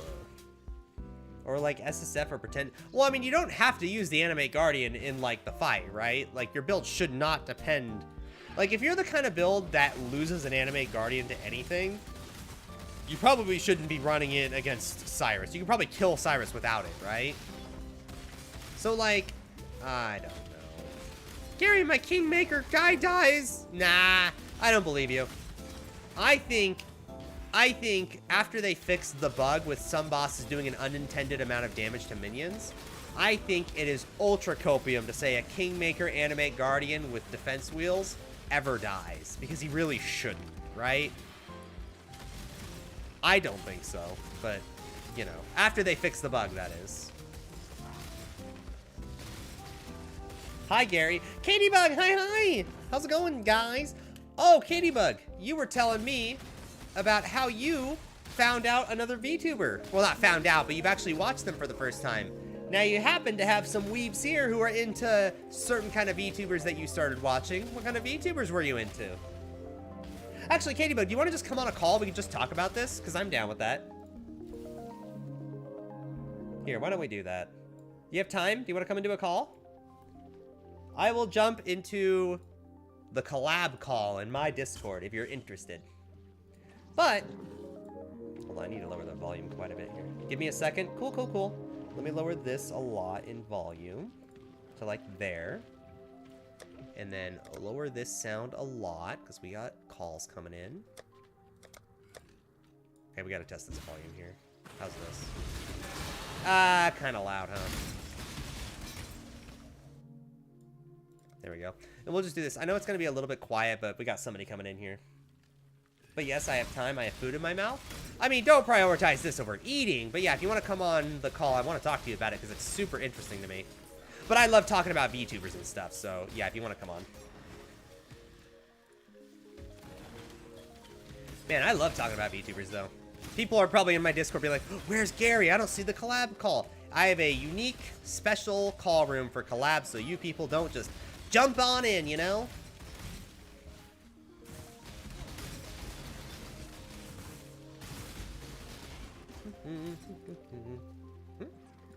Okay, there. Gary, show her the cosplay I did. Burr. Oh, hell yeah, I'm going to show you that. That was cool AR art. I loved it. Gary, your stream's so quiet now, I know. What cosplay did you do? I'll show you, Katybug. It's in the fan art section. Is that the channel called The Goo Pit? What? No, it's in my Discord. The Goo's Goo. That's where it is, baby. What is that? Don't worry, I'll be able to draw worse. Is this my build? That is gonna be the thumbnail to my video. That is amazing. I love this. Dude, that's adorable. That is gonna be the thumbnail to my video. That's awesome. Fonzie's like, wait, no, not intended. That's amazing. Why did you give me a skirt? I don't understand that. But I got where you got the armor from, because this is that $500 MTX armor. And then the shield is like the studded shield. The dagger, Cyclone. I see the orbs from Frostbolt. And then no, these are Frost. Oh, those are power charges. Okay, power charges. The goo makes sense, but what's this yellow thing? What is this supposed to be? Do I have something yellow near my feet? Is it the rocks? The yellow is the relic! Oh, you're right! Oh, shit! That's adorable. It's your ballerina tutu shoes for spinning around. Oh, okay. Gotcha. It looks like Earthworm Jim. Does it? I don't know if it does, dog. It kind of feels like it's not Earthworm Jim. It kind of feels like it's not. I don't know. But I do love it. Here, I'll give you guys, you know what? I'll give you guys frog faces. Frog faces for all you. Frog faces for everyone. All right? I love it. If I give you a frog face, you have my approval. No. Yeah, this one, though. Frog face. Hell yeah. You know what would be insane? If you could put your pet cosmetics on summons? That would be overpowered, because I would make every fucking build this goo thing doing everything. You can have slime holy relics? Oh my god. Don't tease me. Don't tease me, dog. We want... What do we want here? Katie Bug, where are you? I know you're... I'm eating right now. Hey. Oh. Katie Bug. Wait, is that you? Yes. Hi. Hold on. Let me boost your volume a little. All right, talk again. Hi. Hi. How's it going? Good. How are you? I'm wonderful. How is life? Life is good, actually. Yeah? How's life going for you? It's going amazing. Good. I may or may not have already broken my glasses. Uh-oh, how? Oh, I sat on them. I wasn't even thinking, and I just, like, crunched them, and I was like, no, I just got these. Like how crunched is crunched? Embarrassed, but not disaster. Okay, because I'm like, most places can fix them. Yeah, they're gonna fix it, but I just don't want to show you. I was gonna take a good picture for you, and I crunched them. You can do it later once you get them fixed. Yeah. I gotta show you, because I promised you the picture, and I was like, oh, I haven't taken a picture yet, because I forgot when I got them, and because I was like sending it to my family, but I didn't even think about like VTubing stuff. So Is any consolation? I forgot. Wait, what? I forgot that you were supposed to send me a picture. Whatevs. Anyway, that's what's going on in my life. So you were telling me about a little bit about VTubing, but to everyone else, which VTuber were you watching recently that you just kind of watched for the first time? Yeah, I was watching Gara. How do you say her name? Gargura. Gargura. Gura. Yeah. For the first time today. Okay. So what kind of videos did you watch from her? Because like VTubers in HoloLive have a lot of variety content. We were watching a video that it's kind of old. It was 2 years old. So like it's not anything recent. We were watching her play through Luigi Mansion. Oh, now, oh wow, we're talking like original, like Gargura, like after debut. Yeah. Gotcha. So when she was still kind of nervous and doing a lot of anime sounds. Yeah, it was weird. I'm like, because she varies from like mainly speaking English, a little Japanese, and making weird sounds. And I'm like, okay, like I'm sure she's just trying to like make like. She was nervous back then. Yeah. I mean, I think it's enduring, so it's like it's not bothering me at all. I'm like, oh, it's actually really enduring that she is nervous. So. Yeah, no, I think it was pretty. Yeah, they were just finding. Oops, they were just finding their footing back then. Yeah. So it kind of makes sense that they were just kind of. They were still, because this was like, I think she played it before she even had like 1 million subscribers. Like she wasn't even like the most popular HoloLiver back then. Yeah, I went to a channel and I scrolled through until I found a game that I knew that I enjoy watching. Granted, I could have done some of the newer games. I just wasn't in the mood for them because they're kind of heavier. And I'm like, Luigi Mansion is pretty chill and lighthearted. Oh. So you said who was watching it with you? My sister. She's actually still watching her right now. Oh, were you guys just like, let's see what everyone else is doing? We've literally had her on most of the day after cleaning. Okay. So why Gargura specifically were you like what is Gargura all about? Oh, so a friend actually was talking to me about Gargura, and she's like, you kind of remind me of her. And I was just like, oh, okay. Well, I mean, like, I know a bunch of my other friends, both like some of people that I've met in RL and then through the VTubing community who watch her. And my friend's like, you're kind of like her in a sense. And I was just like, I don't see how, because like, you know, I've never watched her content. So I'm like, I should probably go check her out. I think the VTuber you're most like is someone you've actually collabed with, and that's Prayers for Abigail. When I think of two VTubers who are like two peas in a pod, I just think you and Abigail. Yeah, I think you guys are very alike. But yeah, that's awesome. I'm glad you're expanding your horizons. I do that occasionally with other VTubers, and I'm like, okay, I've heard about this VTuber, but I don't just want to form an opinion without actually watching them first. So I'm going to sit down, I'm going to watch, like, the best of. I'm going to see the cream of the crop of their content, right?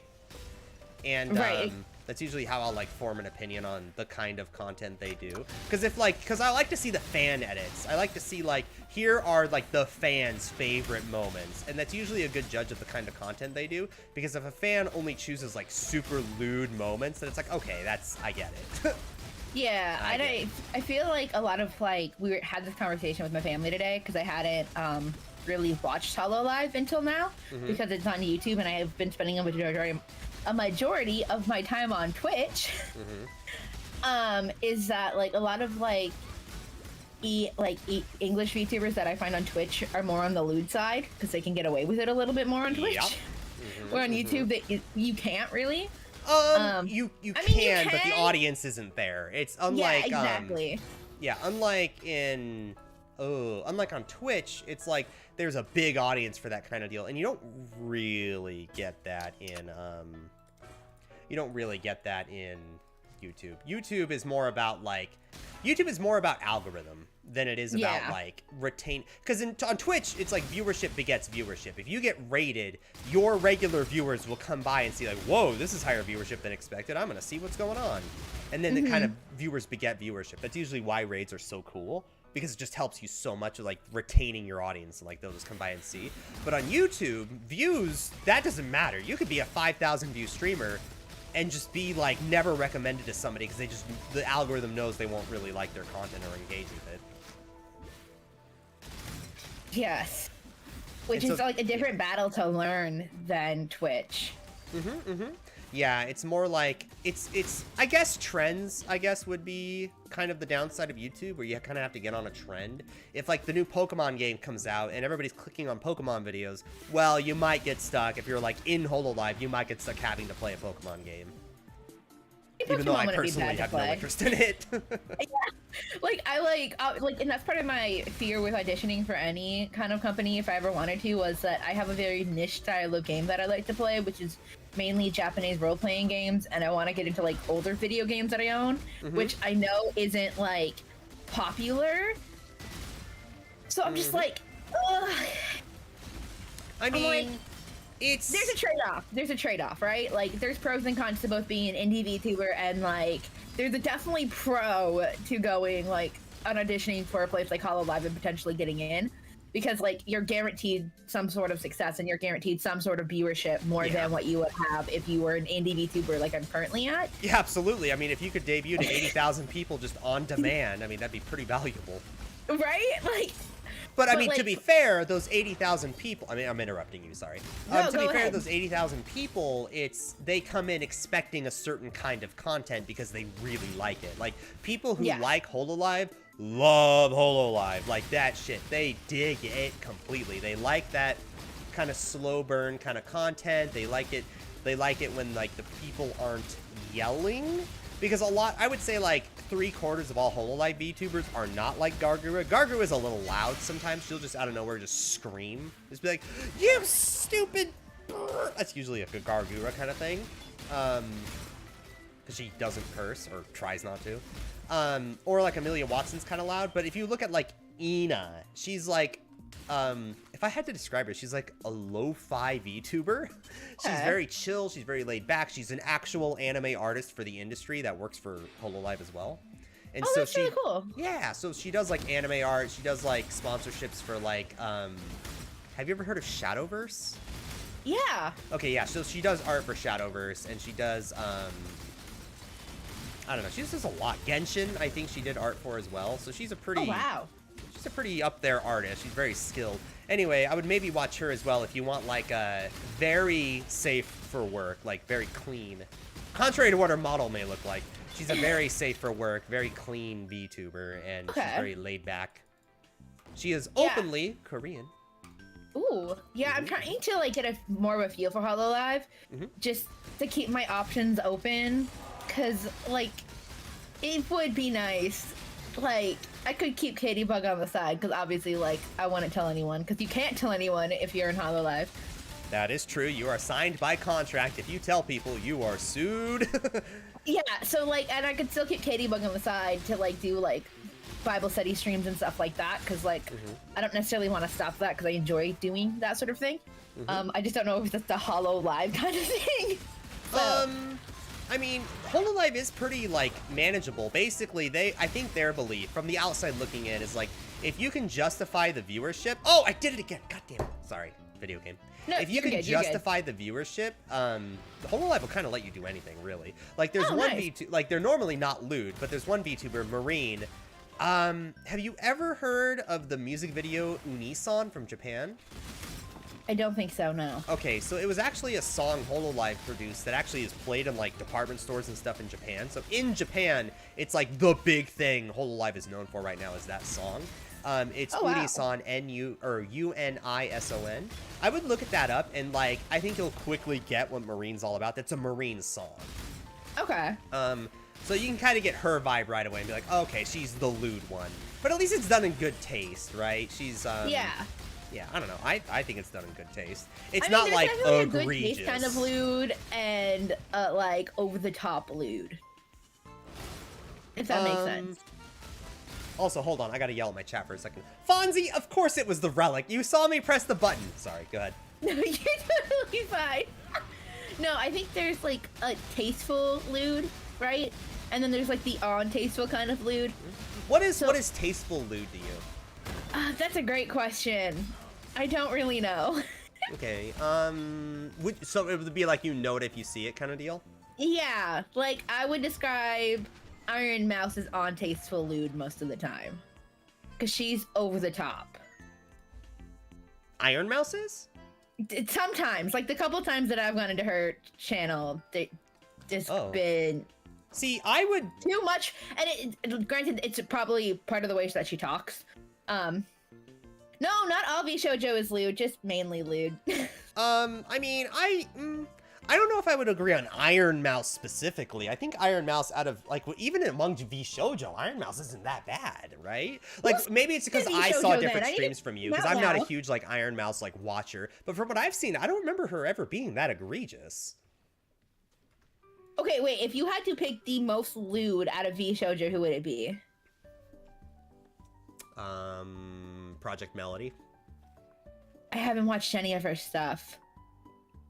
She is a former cam girl who turned VTuber, found phenomenal success with how entertaining she is, and also does lewd cam things on Chatterbait. Definitely, probably not checking her out then. Oh no. Vebe is another one that's kind of huge. If you've ever look up Vebe lewd jokes, and you will quickly realize what it could be that I just went into Iron Mouse's channel at bad times, because like I've seen some of her stuff and it's been chill. Yeah, I haven't noticed anything egregious compared to like Vebe, for example. Her and Sylvia are all over my freaking Twitter. So like, why are you subscribed to them? No. How are they all over your Twitter, you nerd? Because they get a lot of artwork, and I follow a lot of artists who do artwork for them. So, like, it's more of an art thing. I gotcha. Yeah. I mean, like, in my channel yesterday, someone literally clipped me talking about Golden Poop from Zelda, so, you know. Oh, wait, which Zelda game are you playing? Breath of the Wild, right? Wild. Yeah, how you enjoying it? Is it your first time playing? No, I played it a while ago, and then like an idiot, I restarted it to get pictures of everything. And so then I stopped playing it for a while because I got bored, and now I'm trying to officially beat it, even though I know the ending before Tears of the Kingdom comes out. Oh, okay. Do you know when Tears of the Kingdom even comes? Oh, there is a release date for that, right? I think it's like March, mid-March. I think it's like March 17th or something. Okay, that's right around the corner then, huh? Yeah, okay, hold on. Let me look up this person. Oh, baby. Oh, jeez, okay. Glad you're not Oh, streaming boy. right now. No, I'm not. I'm not. I've been streaming the last couple Sundays, so I took this Sunday off to just really chill. Cause like I've been doing video recording off stream lately, and so I've been getting more into video editing, which is slow and tedious. Yeah. Oh, girl, tell me about it. Tell me how tedious it is. And I'm just doing basic edits right now. Well, you gotta start somewhere, right? Like, I didn't know how to do Right. jack shit. Well, I mean, I knew I had experience prior with, like, wait, what did I say? Hello, everyone, this is Dragoon1140 here, bringing you the next Let's Play this time. Like, I've been through that whole phase, right? So I knew, like, the basics of, like, rendering and editing and resolutions and all that going into it. But besides that, I was kind of clueless.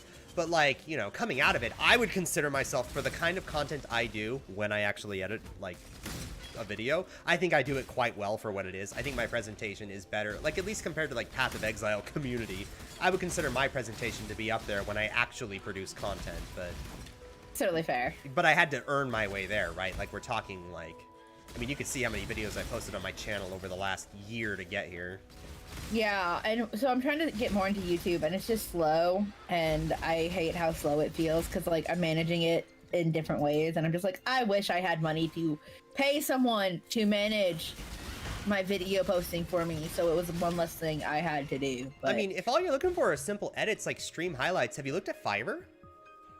No, actually, I haven't. So if all you're looking for are like stream edits, there are people on Fiverr who will be like, hey, give me like 2 hours of footage, show me what you want, pay me like $10 and I'll just throw something together for you. If that's all you want. I'm actually like, no, I'm actually like recording like games that I don't feel do good on my Twitch channel. And recording those, and I'm gonna start using those for YouTube, because it's games that I've always wanted to play, like my Otome games or So you're older doing video Let's games. Plays? Yeah, so I'm doing Let's Plays for YouTube. Oh. Because I'm trying to get away from like the last thing, the last Shut VOD. the fuck up. Sorry, go ahead. No, the last VOD I'm probably gonna finish editing is my Final Fantasy VII series. Oh. Because I'm just editing those VODs right now and putting them on YouTube, because I really like I've really been enjoying that playthrough. Did you finish it? Not yet. Wait, where you at? It's still in Midgar. I haven't touched it in a while. I was gonna play it yesterday, and it turned into, yeah, the second time in Midgar where you jump in from the plane. Girl, you have like 2 hours of gameplay left. Why don't you just finish it? I was gonna play it yesterday, and then my friend wanted to do a Bible study / chill. Oh, and that's talk. when I joined. Okay, I got you. I got you. So it turned into that, and it went longer than I thought, and then her friend joined, so then it was like this really long conversation, which is fine. But now, like, my whole schedule has been shifted, because I planned to finish it yesterday. But that's gonna be the last, like, official VOD I edit to put up there. And then I'm gonna just start actually, like, recording and doing Let's Plays of things that I don't think really do well on Twitch from my experience. Like, Otome games, as much as I love them, do not do well on Twitch. Okay. I guess the good part about a Let's Play, too, is that you can cut out, like... Because you know the pain, right? When you're, like, you don't have anything to say, and chat's kind of slow, and you're kind of just nodding along, like, playing your own game at your own pace. Like, it's the good part about, like, doing your own thing offline is that you can kind of just edit that out. Yeah, and thankfully... Let's Plays, I don't really have to, like, for Otome games, I don't have to really edit out much, because it's just basically me reading a bunch and making commentary. So. Oh, but that's cute though. I like the adult visual novel experience. So I'm really excited. Oh, what's your question, Strix? Melly. Her name is Melly. She just Melly doesn't want to admit it. Yeah, go for it, Melly. What you got? She's the one who's a very good League of Legends player, and she taught me how to play Twitch very well. Nice. Yeah. Being able to edit out playing games slowly at your own pace and being 5 levels over leveled sounds nice, huh? Hey! Yeah. My chat's talking shit, Katie Bug. You know what that means, right? What's that? They gotta what does get it mean? hit, all right? Don't make me sick Katie Bug on you. Sorry, I'm cursing a lot today. I don't know why. I'm feeling sassy. It's fine. Is it? Because I feel like I need to, like, it's a bad habit. I mean, if you want to stop cursing, I can call you out on it, but... Call me out on it, Katie Bug. Show me who's boss. It's oh my goodness, it's so funny, because, like, when I'm watching a movie, I tend to forget that if there's swearing or inappropriate things in the movie. So like the other day, I was watching a movie with my younger siblings, and I forgot how many inappropriate scenes there were. And I was like, oh, this is awkward. I totally forgot this was in here, or I wouldn't have recommended this for you guys. Oh. And they're like, oh, no, it's fine. It's not that bad. Because in reality, it wasn't that bad. It's just my sister's 16 and my younger brother's 18. So it's like that weird transition of they're not kids anymore. And it's just odd for me. Are Gary and Katie your roles online, or are there as what? Are you asking, are we acting, or are we being sincere? Listen, like, I'm gonna spoil this for you guys. This might come as a shock to you. Hold on, I need to pause my game for a second. I know you're good. Hold on. This might come as a surprise for you guys, but get this. I'm not really a goo boy. Now I know it's controversial, but I'm just saying I don't actually exist as a goo boy, all right? My immersion. It's funny because I didn't start out as a VTuber. So there's clips of me from when I like had a face cam. But no, this is my personality in real life. Oh, probably... do you have the same personality in real life? Absolutely. This is I am who I am. You guys are not getting like a. You guys might be. You know what? To be fair, Katie Bug, do you think you're giving like an 11 out of 10? Like you definitely. On stream, like an over-exaggerated version of you? Not over-exaggerated, but like, are you going like 11 out of 10 energy kind of deal? Most of the time, yeah. Like, if someone were to meet me in RL, I'm more tame and I'm awkward at first. Yeah. But I would agree with you, Katie Bug, that it's like we are ourselves, just like a slightly dialed up version of it. Yeah. I'm definitely more exaggerant. Now, granted, I can be exaggerant in RL. Like, if you catch me at an anime con, and I'm really hyper, yeah, I'm definitely over the top. Like, it is what it is. My family has seen it somewhere. Like, I get really excited and I bounce up and down. I don't always have the energy on stream though. Like, there are some days I intentionally play a chill game because I don't have energy. Yeah. I don't ever feel like I have to though, because my job, I got pretty lucky in that I have a job that's very relaxing and very chill and very laid back. So when I get home from like to work to stream, it's like, okay, that's not that bad then. Yeah, and I have a very physically active job, so I'm like lifting and cleaning, and so there are some days I want to stream and I'm just like, I want to play a hype game, but I don't have the energy to match the hype game. I feel ya. Yeah. I don't want to parasocial with me anymore. So. Sorry, go ahead. What's parasocial? What's parasocial? Yeah. Girl, you know what parasocializing is. You're a VTuber. It's like part of our repertoire, part of the convo. It's the controversy. I've never heard this. So parasocializing is the idea. Like if I was to tell chat right now, chat, come here, chat, right here. You see me right here, chat. I love you. It's okay. You're busy, and I get it. You can't always reciprocate. But you know what? Me and you, chat, I think we can go places. Now, for those of you who are interested in donating, you don't have to donate, but below the stream, there is a link you can click, and it would be very appreciated. It means a lot to me. You know, sometimes I struggle to pay rent, and I feel like getting you guys to help me would mean a lot. Now, again, don't struggle. Like, just, you know, if you have the extra dollar going your way, it would help me help you. That's parasocializing. For sugar chat. Parasocializing is when Gary makes slurping noises. You know it, babe. I feel like if I did that, people would legit throw money at me. Well, that's the controversy, is that it does work. I mean, obviously I made it like over exaggerated on purpose, but like it works. I mean, shit, you can't really like there's a, oh, sorry, curse. But like it works. Like if you actually sell it to people, it's really seductive, and not in like a sexual way, but like you're pulling at their emotions, like, yeah, like, because people want to help, right? Like, people want to be a good friend, and a boundary I think a responsible VTuber should have is like, hey, just a reminder, you know, I am a VTuber for a reason. I have a certain level of privacy. we can be friendly with each other, but, you know... Okay, I like the bloody ghost. Oh, bloody ghost? Yeah, he's trying to glitch me out here in a second. You'll see it. Thank you.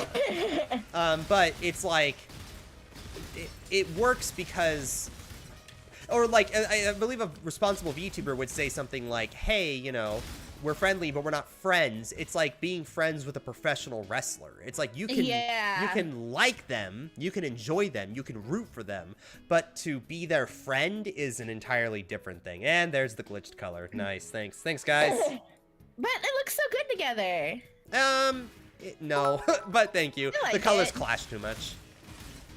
It's not supposed to. It's not supposed to be bloody and, you know, green. It's supposed to be bloody and ghost. Chat wants me to give. What the heck? Chat wants me to what? Give me bits. Can you give this to Katie Bug? Oh, the thing didn't go off. What the heck? Oh, my alerts didn't go off. I'm so sorry. Oh, hi. Thank you for the bit. Thank you for the bits. Well, so I have an issue where like I'm overly friendly with people, and it's just my personality. Like whether I'm like your actual best friend or I'm just like a stranger on the street. And so like I'm having like this weird dynamic where I'm like reminding people now, even people who know me IRL who are friends, are like, hey, like if you interact with me on stream, like yes, we might actually be friends, but I'm still a VTuber. I'm entertaining. Yeah.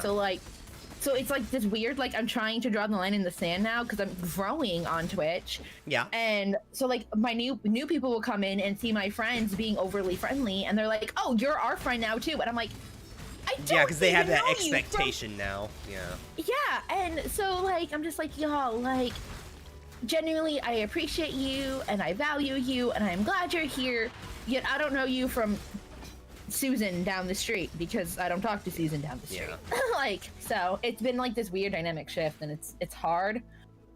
But I agree. I'm like, maybe like I think like if I ever like make any of my other characters that I have, because there's one character that I own that I really want to turn into a VTuber model, I would take what I've learned here as Katie Bug and use it, but also like do things differently. What kind of different, like a different kind of content? Or... Not different kind of content, but like how I interact with people, and just like doing what I do now but better. Oh. Like taking what I learned, everything I've learned, and applying it to that out of the gate rather than going into it blind. Okay. Like re-debuting? Yeah, kind of. Okay, would you stream on the same channel? No, I would make a whole new channel. So you wouldn't even tell your old viewers? Nope. Oh, wow. And Girl, hold on. You can't be like, I want to apply to Hololive, but I want to keep my model and also want to do that. That is like... No. I wouldn't do both. It would be either or. Like, I would either apply to Hololive or something similar, or take what I know. Okay, but here's the thing, guys. I wouldn't change my voice. So, like, if you found me and you DM me asking who I was, I wouldn't lie to you about it. And some of you know this character, so some of you would know it's me. Yeah, I mean, you're describing working for Hololive. New model, new everything. You can't say who you are, but, like, if you're clever, you'll know. Exactly. I don't know if I ever want to do that again. I think building your... Listen, all right, whenever I think of, like, man, what if I could just start all over? All I remember are those, like, period of, like, 4 to 5 months where I had, like, 2 or 3 viewers in chat, and I just don't miss that at all. Like, no. I don't miss only having, like, Seismic and me in chat having conversations years on end. It just, I don't miss that. Well, and so, like, I would take what I'm also learning in my marketing class and apply that pre-debut to build up the hype. Yeah. Because I'm learning how to understand the algorithm of like Facebook and Twitter and how people market, because that's what I'm going to school, like I'm currently in school for. So I would apply that, but I'm also thinking of just applying that to Katie Bug and working on saving up for a new model or just a new rig, because I found out that I love my model. I want it to be more expressive. Yeah. And that just means having it rigged better. Yeah, I think rigging, I would agree with you. Rigging is more important than the actual model. Like, if I had access, well, I could spend $700 getting it. If I had access to the original files for Gary the Goo Boy in Live 2D, I would absolutely pay a separate rigger and see what they could do here. Maybe make my hands. But that's why I'm getting a whole separate model, though. No, I think though, like in all reality, is I would love to save up, and there's like 3 different people who I would love to commission for a new model. Just because I like their art style, and that's my issue. Is it one of those people you have to pay like $10,000 for? Yes. Yeah. Yeah. Yeah. One of them is. The other one, the prices start at like $2,000, which isn't bad because that includes the rigging. So like that's with artwork and rigging. So I'm like $2,000 isn't terrible for a starting price for that. In my opinion. Yeah, no, that makes sense. That makes sense. Whereas like the other person, the starting price for a model is $7,000, not including a rig. Oh, you get DMs, right? Oh yeah, people DM me. Oh yeah, I do too. I get a lot of, you know what it is though? I get young people that DM me, like Yeah, I can tell like usually same. kids being like, "Hey, are you busy for a second, mister?" And it's like, "Okay, keeping my distance. Let's keep this Ooh. public." Right? Yeah, I get a lot of Thankfully, ones. Thankfully, I haven't gotten too many weird DMs. The weirdest DMs I get are from like GTX artists who are like, "You should like totally commission me for this thing because I saw you comment on someone's Twitter post," and I'm just like, "You literally joined my server so you could DM me." Like, you know, respect. Oh, they joined your Respect. Discord server? Yeah. Wow, that's salesman tactics, new age, baby. Yeah, it was kind of annoying though because like I would tell them no, and they're like, "Well, are you sure? Take a look at my art." I'm like, "No, I already have it commissioned. Like, I don't." Cause like I'm working with an old art friend of mine to get a proper rough sheet of Katybug with all her updates and her lore, so I don't have to keep sending like 5 different images to artists to get artwork. Actually, speaking on topic here, that's a good question. Do you think rigging is overpriced? That's something that was expressed as an opinion by, I think it was Bebe. I think it depends on the rigor and the quality of their work. Okay. But you wouldn't say in you're- general it's overpriced, or is it like, are these individual riggers charging a lot? Is it worth it? I mean, it depends on who we're talking about specifically. Like, generally, if they have a good repertoire and they have work to prove that they're worth the price, then no. But if you're coming out the gate saying you're worth X amount of dollars when you don't have anything to prove it, then yeah, I think you're overpricing. So I think it's a fine balance of like knowing your worth, knowing where you're currently at, and knowing where you're going. Because I don't want anyone to undercharge, because rigging can take a lot of time. But like my rigger, for example, I love them. However, like every time they've updated my rig or re-rigged something, they've always messed up on one part, and they have to go back and refix it. And I'm just like, this is the 3rd time you've put that on the wrong layer. Like, and I've had to message I was about to say, like, what's an example of them screwing up? It's just because they got like the bow or something on the wrong layer. No, so like they'll like they keep putting like there's a specific hair layer they keep putting in front that's supposed to be behind. So then when I change my outfits, it'll clip to the front and look funny. Yeah, that would look weird. And like obviously like it's an easy fix. It's just like this is the 3rd time you've done it. And I'm not too upset because I'm not paying a ton of money for the rig. And it's a good quality rig in my opinion, especially with the new file they sent me. I feel like it tracks better with my mouth movement. Yeah. But like I'm just like, if you're paying for a quality rig, you usually get a quality rig, in my opinion. Yeah, I was about to say, like, to add on to that, it's like, I think the pricing is priced appropriately in the market. I understand it's niche, but I still think, like, they can do some fantastic work if you give them the resources and time to do it. Exactly. So when I commission things, because I think I commission differently from you, most people, when they commission things, they want, like, a very specific thing, and I chose you, the artist, because I think you could do this the best, and this is what I want. I think that's how most people do it, but I'm a little different. When I commission things, I'm like, listen, this is a rough idea of what I want. I want your version of it based on what I've seen before. I think you could do it, and whatever you give me, I'll roll with it. So that's how Gary the Goo Boy was born. How I look like now is not how I imagined Gary the Goo Boy to be, but I trusted the artist, Xiaojing1, to do it correctly, and she did, and I thought it was fantastic. Like, for what it is, this is her interpretation of Gary the Goo Boy. respect that. No, like the artist I went with for my model was for 2 reasons. One, obviously I wanted to be a cute anime girl, but 2, it was within my budget. Yeah. So it's just like I looked for someone who could do what I wanted and who I thought would do justice to Katybug. And because I had artwork of her already, so like, I'm just like, hey, like here's my model, draw her in your style, like, you know, whatever. And then it's something that I could afford. Same with the rigger, is I got a budget-friendly rig and I paid for it, and I like what I have. I just, when I look at other VTubers who can emote more. Yeah, it does kind of feel bad that there's like other VTubers who's like, here's my new like 20th model, and it's like a $15,000 model, and you're like, God damn it. Well, and so like that's part of my issue, is because like I love artwork and I love supporting artists, and I know I have ideas in my head for different things that if I could afford them I would. But also like I have to understand, like I don't make bank on VTubing right now. The goal is to make money, and I'm making more money than I did 2 years ago, so you know I'm not complaining.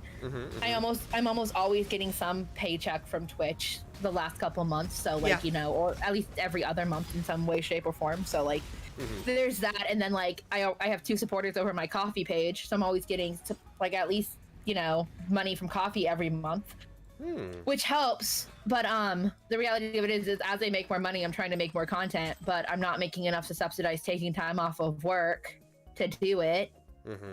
So it's becoming this really fine balancing act of like, I want to make more content and push out more content for my viewers. However, I have to have a full-time job too, and I'm in school, so it's like this fine balancing act. I feel you. Oh, it's like preaching to the choir, Katybug. I feel you completely. Do you realize how much I would love my full-time job to be just making a video every day? Because a video for me, real? Yeah, for a video, like a full video for me is quite the investment of time. Like it takes me probably nowadays, probably like 90 minutes per minute of video to like get that style right.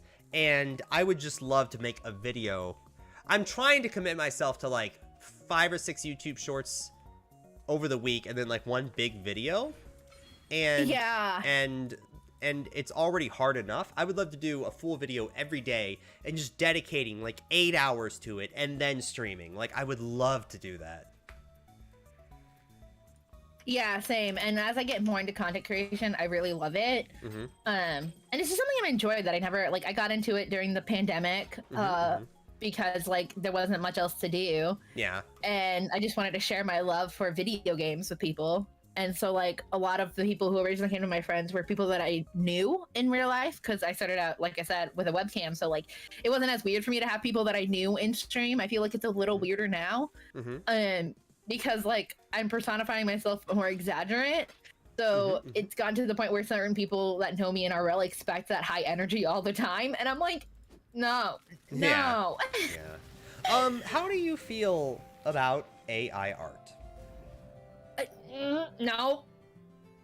And here's why. Okay, say why, but understand I'm gonna say yes, so go for it. Okay, if AI art, if the people have the proper authorization to use the art that they're uploading into AI art, I don't have an issue. The issue becomes a lot of artwork has been stolen and uploaded without the artist's consent, or where the artist specifically said no and they used it anyways, and then they're using it to teach the programs even without the artist's consent. I'm like, if you have the artist's consent, I don't care. That's fine with me. Or if you're like using it specifically, in my opinion, like say I didn't have a reference for Katybug, so I tried to make something with AI art, and I'm using it for personal use as a reference, I'm cool with it. I'm not cool with people using AI art generation and selling it as their personal artwork and getting money off of profits of stolen art. So what about the perspective of, I want to commission an artist to make Gary the Goo Boy, and they ask for a reference, and I give them a reference that I don't pay for, I just find it online. Is that not the same thing? I was saying, like, if you're using it for, like, a personal reference, I don't care. Well, what do you... Hold on, wait. Do you mean personal reference, like... I would use the Goo Boy... Gary the Goo Boy is a commercial product, so we're using this commercially. Is that what you mean? No, so, like, say... Okay, so, like, when I say reference, so say, like, you gave them an idea with AI art, or, like, something you found online, because and you're like, hey, I want something similar to this, but not exactly this. So they make something similar yet different. That's okay in my book. Like, you can tell that inspiration was taken from the initial picture, but they changed it enough. Okay. I'm not cool, like, if you take AI art and be like, I want this exact thing from an AI art piece that was generated from stolen art, and be like, this is what you have to draw now. Well, I'm having kind of trouble, like, trying to visualize the difference here. So in AI, so in AI art, right? And I'm not trying to, like, be like, oh, you're wrong. I'm just trying to, because, you know, I could be wrong, and that's why I'm trying to kind of ask questions here. Yeah, that makes sense. So, Katie Bug, you're my friend. That's why I'm doing this. Okay. No, I'm open to the dialogue. Okay, so if I were... Ooh, Vol Cold Snap. If I were an AI... Or not I. If I were an artist, right? And I get reference from a client, and I spit out an image from those references, being like, hey, here's my interpretation of these references based on what you want as a client. How is that different than AI art doing the same thing? Because AI art, if you're using it for, like, selling things... Like art? Yeah. Okay, so if somebody commissions me for art, and I give them that art after they commission me, and then they go and sell it, that's what you would have an issue with? Yeah, so that's basically like AI art for me, because a lot of AI art engines, what they're doing is they're taking artwork from people who have never consented and or specifically said no to their art being used in these engines to make art. And then people are using these engines to make art with this stolen art and turning around and selling that art as their own. That's where I have an issue with it. If you're but say like someone used an AI art engine to make a reference and said, I want something similar to this, but I don't want it exactly like this. Like, here's what I'm looking for, and you described what you're looking for based off of that piece with changes, then you're using a reference. It's not like you're saying, hey, make this exact replica of this AI art piece. This is the closest reference I could have, and here are the changes that I want. Okay. If that makes sense. That does make sense. So if how do I say this? So if we figured out a way, technologically speaking, if we figured out a way to, like, license the art that an AI image puts out, like AI art puts out, so you can't just resell it, would then you be okay with AI art? If they had permission to use all their art in the engine that they're using to train it with. Well, that's where I'm getting confused again, because what if I was an artist and I was learning art? You don't just learn art out in the abyss, right? You learn it by studying other people's art. You study, right? Yeah. But, like, my issue with AI engines is, like, the people who are making the engines are taking art from artists who have specifically said, no, don't use my art in your engine, or not getting permission from the artist. But how is that different than, like, an artist learning from their art? Could an artist ever say, like, hey, new artist, don't learn from my art? Can't. I mean, there are artists that have had. There are artists that have had said that. Now, if people listen to that or not, like, you know, it's the internet. I think, but usually what happens, though, with, like, people who are doing art studies, like you're talking about, they develop their own style. Is AI art not developing its own style? I have no idea. I'm not following it right now, if I'm being honest. If it did, would it be less of an issue? I don't know. I think I would still have the feeling of, if they didn't have consent to use original art that trained it to have it make its own style, then I would probably still have an issue. But then we go back to, like, the artist, like, if they learn from somebody else's art, like, and then they do their own art similar to that original art because that's how they learned, is it that controversial to expect AI to be able to do the same thing?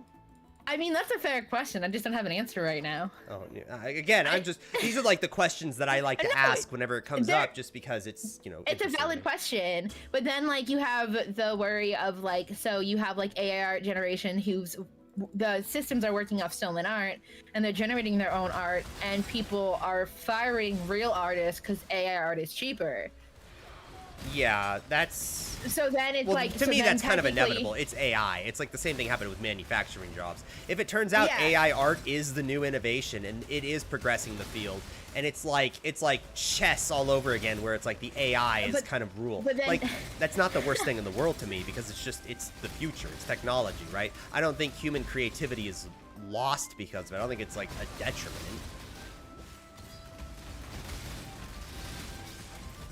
No, I saw my annual done painting. I mean, I see your point to your gate. My thing is, like, then we have to have laws in place to protect actual artists. Do we? In my opinion, yes. If you're going to use their art to train their system, you either have to reimburse them somehow for every image that you used that art piece for. Well, Katie, but you learned off of other people's arts. Your art skills were developed by studying other people's art. Are you going to pay them a commission every time you sell something? Most of my artists, though, like, are cool with people doing art studies. Okay, are you assuming that, and are you going to commission them? Because that's why I'm saying, like, if an AI art is an artist, we have to treat it like an artist, right? But is it an artist? Like, what makes an artist an artist? You are able to have a skill set developed by studying prior works in that field, and then being able to commission and sell and being able to replicate art based on what is requested by the individual commissioner. I think in every definition of the word AI art can absolutely be an artist. Why make art if AI can yoink your style and essentially outplace, out-explore, and out-generate your art? Well, because then every artist has that problem, right? A new artist could be on the block, some new kid, some prodigy could just take all your clientele because they're better than you. But that's, I'm not going to, like, make legislation defending it, right? No, I totally get where you're coming from. It's just, like, the reality of it is right now, though, with AI art, my biggest issue is, and I get your point where, like, people do art studies. This isn't like an art study where, like, it was done in a proper way where they had proper authorization to take these art pieces and use them. Usually, if I'm going to do an art study on someone, I make sure they're cool with it because I'm like, hey, I'm studying your art. I'm referencing it. Can I use it if I credit you? Is that like, traditionally how artists learn, though? Or is that something you, like, are exceptional about? That's how I learned to do it. So, like, I don't know if that's the status quo or not, but that's how I was taught how to do it in school. So, I mean, that could just be how my teacher taught me. Yeah. So that's what I'm used to. I mean, that's an argument I haven't heard before. I mean, if that is courtesy for me. Sorry, I keep interrupting you. No, you're good. If that is standard practice, that is something I haven't heard before. Like this idea that, like, hey, I'm going to be learning from your art. Is that okay? And if they say no, you won't do it. In which case, yeah, there is an argument to be made that AI art shouldn't just be, like, doing its own studies based on what is good art, just based on a whim, right? Because that would be technically stealing if the common practice, the expected practice, is you asking for permission. Yeah, and that's, like I said, that's how I learned how to do art, is, like, we did studies on people who previously said, like, yeah, you can do art studies on my art, and we would always make sure, like, we reference them when we were doing art studies in my classes. A lot of artists that I have, like, asked in the past are like, yeah, just make sure you credit me for, like, either, like, painting over my piece or learning my piece for, like, because, like, there's some stylists that I know on Twitter that, like, oh yeah, you can totally, like, use my piece for inspiration and, like, try to trace over it to learn studies. You just have to credit. Are we talking about tracing or are we talking about learning? Both. Because, like, sometimes people don't necessarily trace. What they'll do is they'll try to mimic the style the artist is doing, because a lot of, like, artists, like, do, like, painting styles. Yeah. So they'll, like, try to mimic that painting style. Okay. And when I hear tracing, I think cheating. Like, just outright copying. No, I don't. Sorry, I shouldn't have used the word tracing. Okay. Heavily referencing to try to mimic their style and learn their style. That makes sense. Because you're learning, that's kind of expected. Yeah, and so, like, I guess it's just the community I grew up in, of where, like, you would ask permission and credit the artist. I can't say what all people are used to, and that's still the community that I'm surrounded with now, where people are like, hey, like, yeah, you can use me, just make sure you reference me. And then, like, from there, eventually you'll find what works for you and different things like that. And it'll develop, like, some artists look really similar because they have similar styles, whether they studied each other or not. I frankly don't know. But some people, like, they take different things from different studies and build their own, like, repertoire and things like that. So, like... How interesting. Yeah, I never heard that perspective before of, like, the how to learn thing. Because I always imagined an artist as, like, I guess because I'd never been to art school, I didn't know. I always imagined when you were learning art, you would like Google, hey, you know, this tree or this artist, like how would you draw this specifically? And then you would take that, like internalize that information and just incorporate that into your own developed style over time. Oh, interesting. And that makes so when sense. I imagined sure AI people do art, that. that's what I was imagining was like, okay, well, how's that any different than what I would imagine learning art as? Oh no, that's totally fair. Like from that perspective, I totally get that. I hadn't thought of it that way because I learned differently. So Oh, well, there we these go. conversations are fun because like Exactly. we can learn from each other. Yeah, I learned something new. Maybe I shouldn't be as gung-ho about AI art as I previously was and be like, okay, well, if it is learning and the standard practice is asking for permission, maybe we could consider like making these AI art ask for permission, otherwise Yeah. commission artists for doing it. Yeah, that's my biggest thing is I don't mind AR if they have proper permission from the artist to use their artwork. I know some of Gotcha. my friends' artwork, they specifically said no to being used for AI art, and their artwork was uploaded anyways, despite the permission not being there. And I'm like, okay, they specifically said no to you using their artwork. You're now stealing it because it's on the internet. So I know like artists are trying to work a way around it by making like their watermark incorporated into the artwork, not so like it's so big that you can't like it disturbs the piece, but like so it's harder for AI art to generate around that. But there's two big things that I like. One big thing that AI art hasn't figured out yet, and that's hands. 'Cause Oh yeah, are hands. hard Oh, for it's human disgusting. artists. Dude, the end of like sausage fingers. Yes. Oh, it's hilarious. Or is it a statement on how confusing our life can be just out of reach? Oh, that's true too. No, it's not. I just made that shit up. That ain't true. Right? Never. But They no, just think can't do about it, hands. Think about it.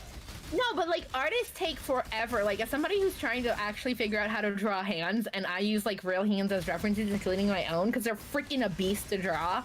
I'm just like, look, if real humans have a hard time drawing hands, like AR, good luck, because hands are a struggle for everybody. Like Speaking of AI, have you ever seen Neurosama? I have not. Neurosama is a Chat GDP VTuber. Do you know what Chat GDP is? No. Okay, so Chat GDP is an AI program that tries to emulate a human when you chat into it, and you can put certain Oh, parameters like you interesting. can AI art, right? It's AI art, but conversation. And it's gotten really, really, really good. We're talking like very good and very convincing. And so somebody was like, well, hold on. What if I make a VTuber out of it? So that's Neurosama. By the way, she pulls in like 6,000 Ah. viewers a stream, so just worth considering. That's Hololive levels of Dang. viewership, all right? So, what they do is they put in certain parameters, like you are stream as if you were an AI who is also a, you know, 18-year-old woman who, you know, answers a certain way. And then what it'll do is it'll look at questions from chat and be like, based on this, generate a joke, or based on this, generate, you know, a serious answer. And it's kind of random, so it's very human-like. And it is so entertaining to me because what they'll do is they'll set up a collaboration. And the other person, when they talk, they get like priority on the system. And Neurosama will answer and address. And it's like you can tell stories. And it's just really, really interesting to me. And I'm trying to... I'm not trying to like necessarily learn from it nowadays as much as I originally was. But I'm like paying attention to it, keeping my eye on it, and seeing... Yeah. especially how the humans, when they collaborate with Neurosama, how they react to situations. It's just really interesting to me. Oh, that's fascinating. And she's completely AI? Well, she does have a user, Vidal, I think his name is Vidal. He is I think he's a programmer or something, or maybe not, maybe he's just some kid. But either way, he does control it. You can tell when he types in a response for her, though. It's very obvious, being like, hey guys, I love streaming, thank you for following. It's like a very, like, human kind of like, I have a collaboration coming up. It's like, okay, well, he obviously typed that in. But, like, you can tell when it's AI because it's a little bit off topic when they talk. But I still think it's, like, worth, like, at least seeing how AI can affect the VTubing industry. Because I think Neurosama is the first of what's to come. Yeah, and so, like, it's funny, because, like, I grew up, like, there would, like, be AI chats that we could have when I was younger. Oh, hell like, yeah. 15, 16. And I always thought it was funny because, like, some of the things that the chatbot would say back to me, I was just like, oh. I think this is awesome. If you ever have a chance, like, we could maybe do it on stream right now. If we could, actually, let's do that. Hold on.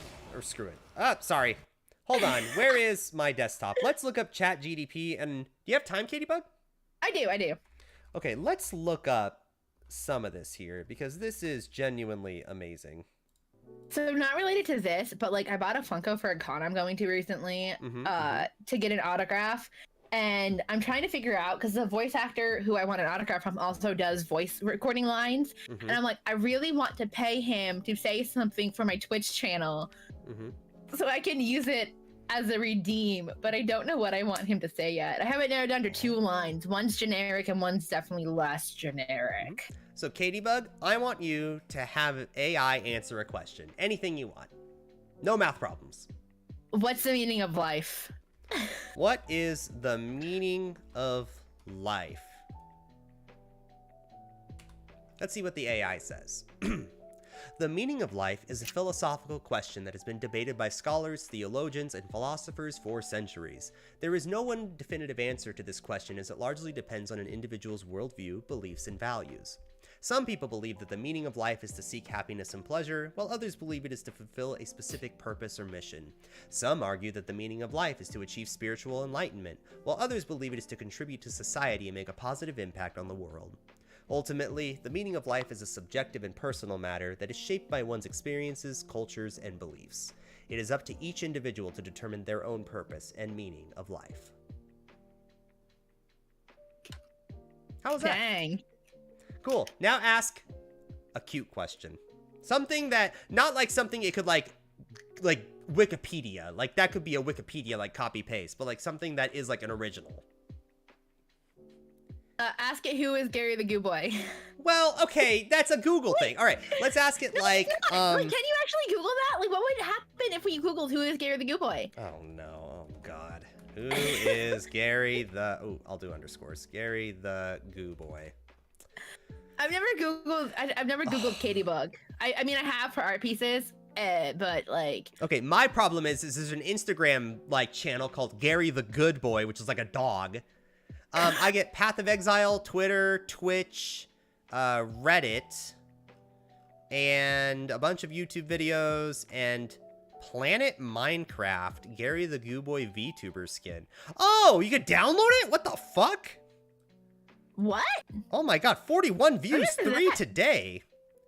Gary is a VTuber that does Twitch and YouTube. You should go check out and support him and his channel. What the heck? Literally okay, that's first really answer. cool though. Yeah, it's crazy. Jeez. Let's ask it. Oh, sorry, go ahead. No, go ahead. Oh, okay. I was about to say, let's ask it something like, what is the best way to grow a small channel, a small streaming channel as a VTuber? Oh, this is a good question. I wonder what I'll come up with. Growing a small channel as a VTuber can be challenging, but there are several strategies you can use to increase your viewership and build your audience. Here are some tips. Define your niche, gives a paragraph explaining it. Create a consistent schedule. Consistency is key. True. Engage your audience, interact with viewers, collaborate with other VTubers, gives another explanation. Look out for VTubers specifically who have a similar niche. Promote your content. Use social media and other platforms like Twitter, Facebook, other social media. Continuously improve. And remember, growing a small streaming channel takes time and dedication. See, it's like, I never feel bad. Like, what is this? Like, here, make a poem about how great my VTuber friend is. Watch this. Your VTuber friend, a shining star, bringing joy and laughter from afar. With every stream, they light up the night, their content always such a delight. Their energy and passion are contagious, their streams always leaving us amazed. From gone playing games to singing songs, their talent and creativity never gone. With each new video, they inspire, their dedication and hard work never tire. A true friend to their fans, they connect, a bond so strong, never to forget. So here's to your VTubing friend, a true gem until the very end. May their star continue to rise and their content always surprise. It's cute though. It is good, right? Yes. Yeah, I don't know. Neurosama is just this, and it's so, and they put like a lot of like things on there, so they'll make like answer in one sentence, that kind of deal. I don't know. Okay. It's just really interesting to me, this whole setup here. What does it think about human rights? Oh, what do you think about human rights?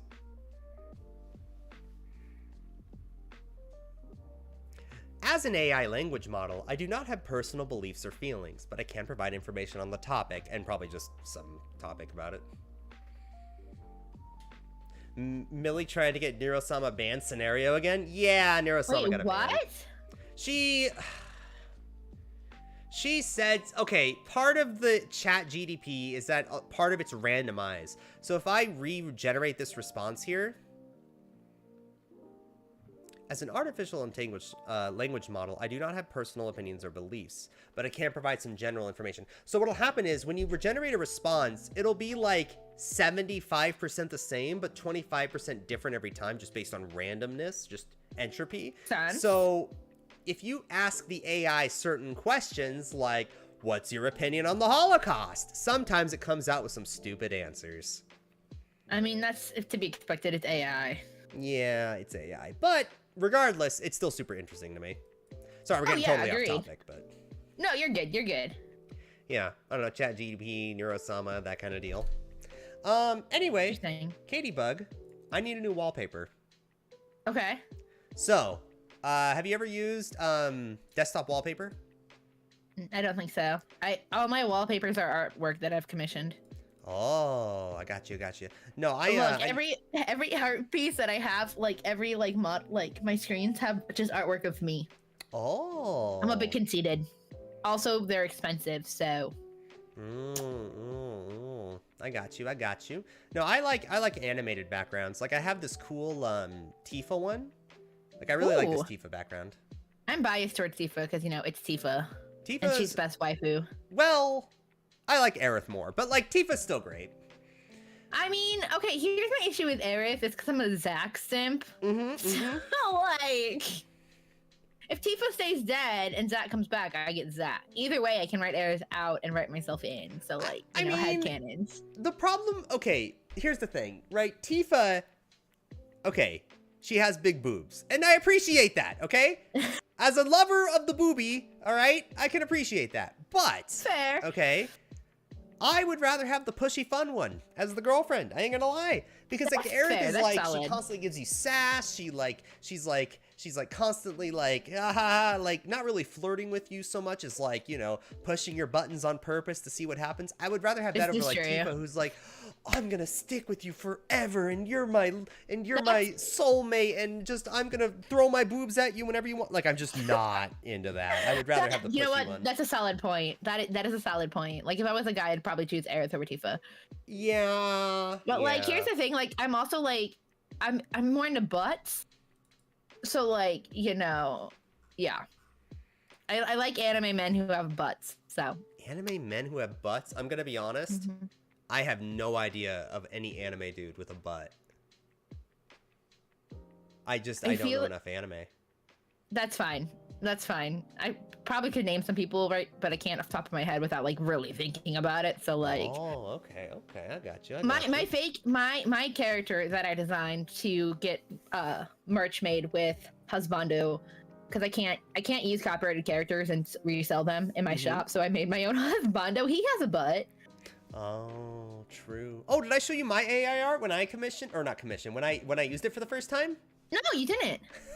I have it on stream. This was the first ever AI art that is ever. So oh, it's great. It's classic. That is so hideous. That is so hideous. Here's what I was imagining. I was imagining like a girl with like a fist in front of her. You can see where the fist is. A fist in front of her with like magic or something, like purple magic, and this is what it came out as. And I'm just like, well, boy. I mean, it's technically what I asked for. That's bad. That's bad. It feels like when I was trying to learn. Okay, so like, I'm not the best artist, but I like to draw. And I have this cursed image of when I tried to learn how to draw self-portraits, because at that point all I had not really done was anime. So we were studying like the different parts of like the face, so like the nose, the lips, the eyes, and different things like that separately, and then we were supposed to put them all together to make a face.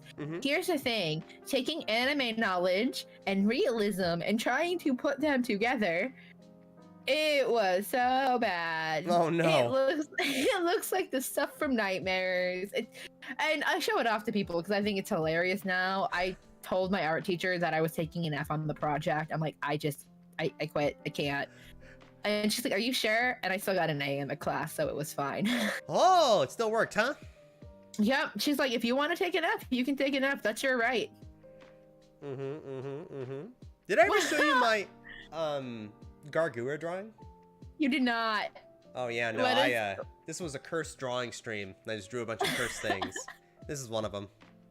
Thought it was kind of funny. Have you ever seen Foster Homes from Imaginary Friends? Yeah, I have. Do you remember Cheese? Cheese? I don't remember Cheese. You should look him up. I don't know if that's his actual name, but that's how I remember him. He reminds me of that character. Oh. Alex, we're really in it now. Oh, Alex, we're really in it now. This is when we played Stardew Valley, and I got fan art for it. I couldn't get into Stardew Valley. Ignoring the fact that it's super slow, yeah, I get Well, it reminds me of Harvest Moon and Rune Factory, which I like more. Who drew that piece? That is a commissioned art piece by a guy named Oren. Well, I didn't commission it. So I had he still comes by every now and then. His name's Oren, and he actually commissioned an artist to do this drawing. The pink slime is Mila's fan, because she's like a slime VTuber. Her name's Mila. The first person I ever collabed with, he is from her chat. After we collab together, he pops in every now and then. He commissioned this art and had this little pink blob there to represent Mila fans, and I thought it was adorable. That's just really cute art. So I was like, I should find the artist to commission them. Yeah, I got a lot of weird fan art. Listen. Honestly, I don't hardly have any fan art, and it kind of makes me sad. But no, like, don't feel sad. It's fine. No, listen, all right, fan art isn't always great, okay? Sometimes you get some weird ones. I think that's why people hesitate to draw fan art of me, because they're just like, Yeah, don't feel bad about like that. The thing is what the heck is going on here? What are you thinking? Fish. The thing is whoa, is that lewd? Is what lewd? Would you consider that lewd? It's kind of lewd.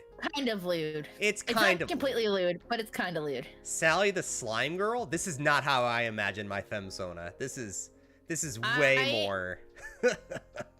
How would you envision your femsona? Oh my god, I just realized. I said I was a boob guy. I can tell you right now this person just put in big honkers into the AI thing. Just because Gary's a boob guy doesn't mean he himself as a female would want big boobs. Well, okay, my poor back. And then also... True! Also, what the heck? Half lewd. Sorry, what were you about to say before I said that? I don't remember. Oh yeah, like what would you envision your female persona as? Do you know that girl from Steins Gate? Which one? I'm gonna show you. Hold on. I can show you. Girl Steins. I don't know her name. There's a lot of girls in Steins Gate. Okay, hold on. Yes. This one. Hold on. Hold on. I need a bigger image. Open in new tab. Click. Okay, this girl. 1 second, I gotta pull it over. Okay, this girl is how I imagine me as, like, a female. If I were a female, this is how I would look. I dig it. I dig it. I like that. I'm a sucker for that librarian look, okay? It's my weakness, all right? I feel like it's a lot of guys' weaknesses. Like, although granted, I like when I was in high school, this girl lost it because, like, I obviously have glasses, and my glasses fell down. And you know, like, have that stick that librarians push up their glasses, and like this girl lost it on me in like this really adorable, wholesome way, because my glasses had slipped down my nose, so I just like pushed them up, and she's like, "Oh, people actually do that?" True. And I was like, yeah. And she's like, "Can you do it again?" Like, sure. Do I have tiny hands, or does Gary have tiny hands? No, Who are he's you saying asking? he's saying the image. Oh, that you we would were have showing. tiny hands. Yeah.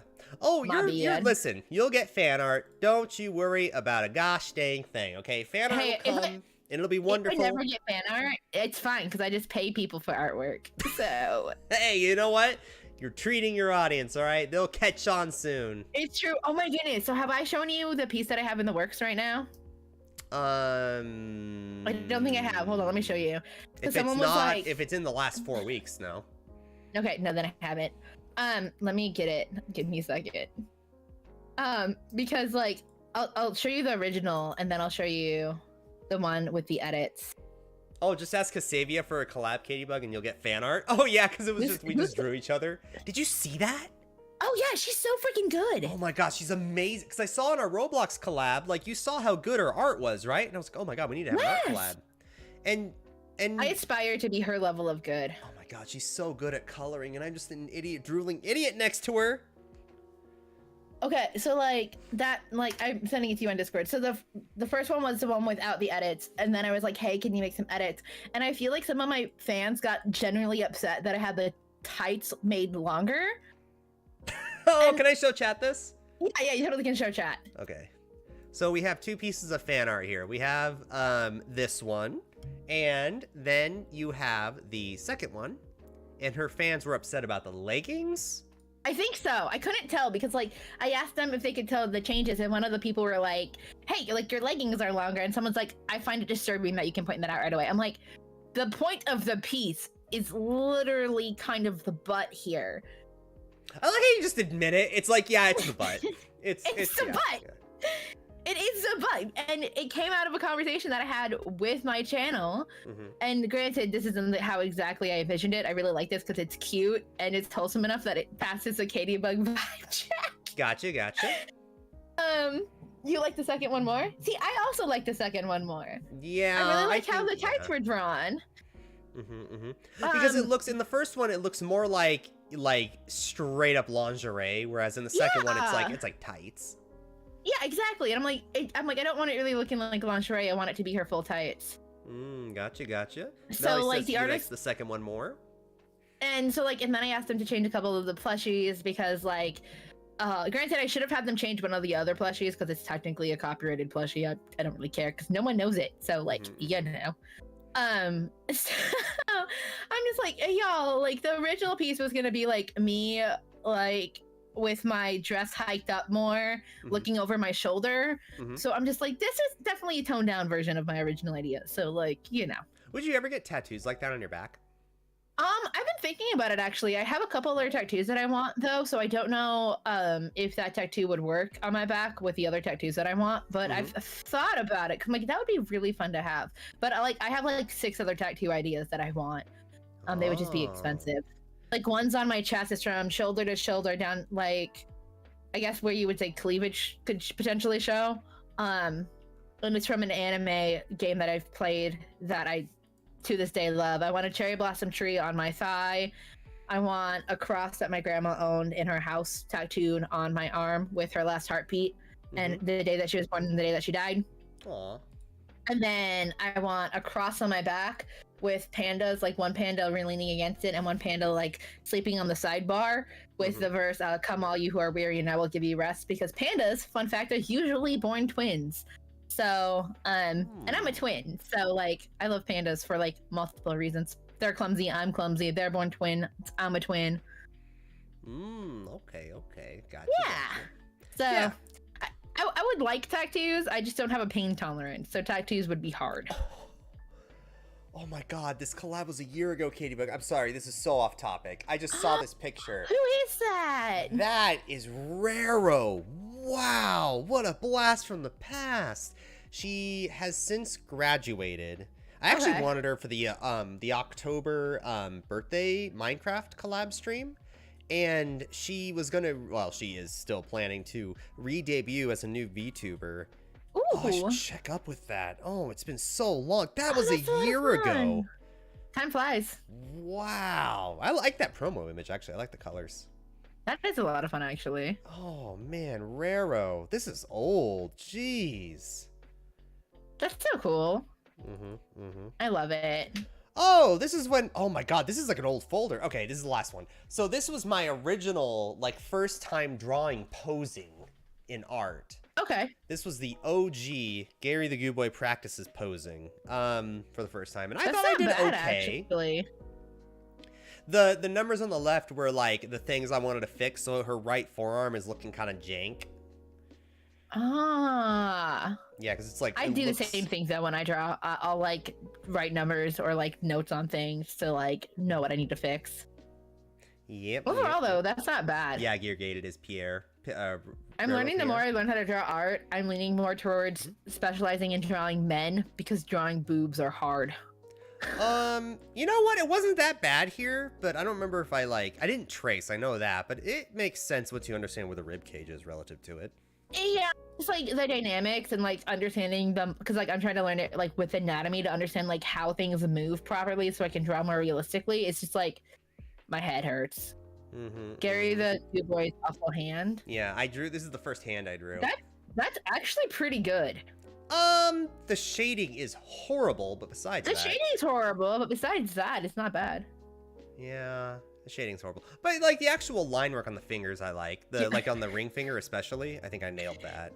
If you ever want to challenge yourself in learning how to draw, get a paper bag, like a lunch bag, like those brown lunch bags, scrunch it up, like open it, scrunch it, and then unscrunch it, and try to draw that. Yeah. Talk about a headache. Was this my hand? I have no idea.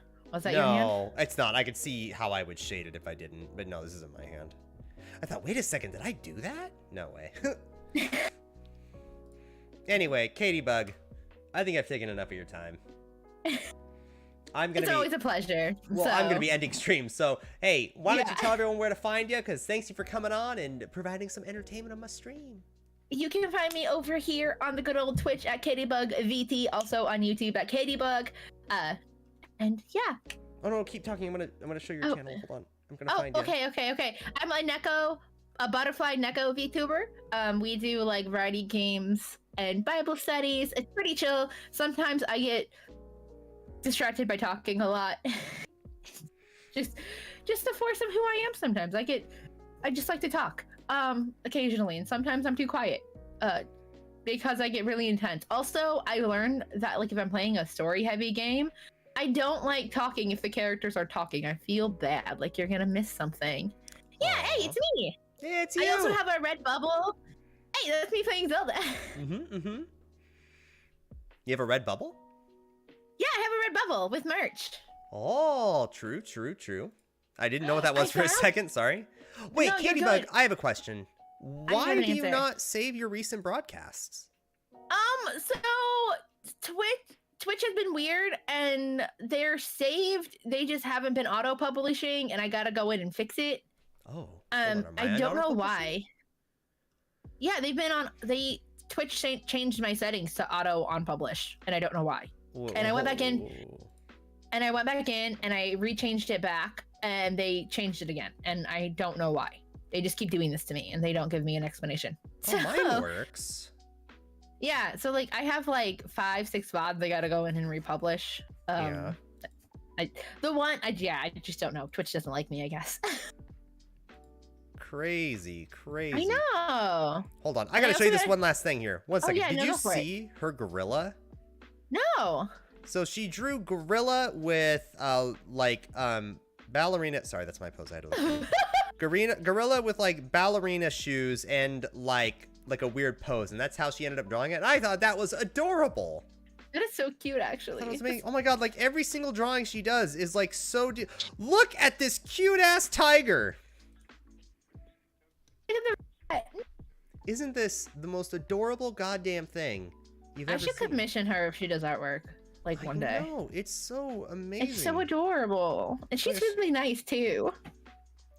Yeah, I know. She's like super awesome. And there's a llama with a football helmet. I don't know. I just think that every single drawing she did was like super like well done. And she made an anime cow just for the fun of it, and it's just it's so interesting. Wait, you guys, I used to be a furry and I can prove it. Why? It's nothing bad. It's nothing bad, I promise. Oh, I'm gonna send you a picture. I got a new Ida bag. And, Gotcha. Discord and DM kind of thing. Okay, I gotcha. No, like you could totally share it. Oh, freaking seriously, phone, don't do this to me. She Okay, called hold the on. cow sexy for the record. Oh. She called the cow sexy for the record. I mean, what if it was a sexy cow? Also, can I just say, I'm proud of my cat in boots. I think I did okay. That's actually really cute. It has personality. Hey, look, our work is hard. Our work is People hard. say it's talent, but it's a lot of studying. Okay, good. Where are you? Oh, I know where you are. You're in fandom talk. I gotta go copy the photo. But you can totally share this on stream. It's safe for stream. Oh my god, she made a cat thing sexy. How does she even do that?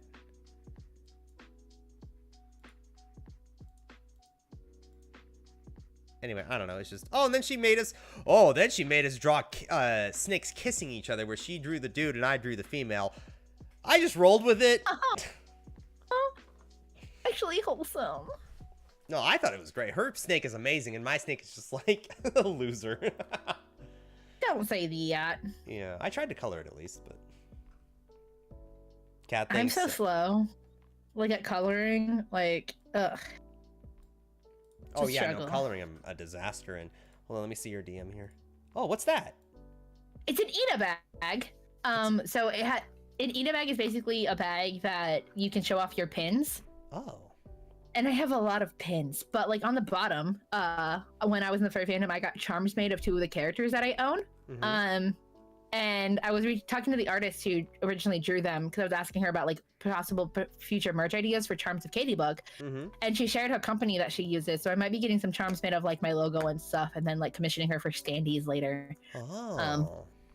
Because like one of the things like I've always loved is merch, and even if I just get it for myself because I can get samples, I can have my own merch and be a nerd.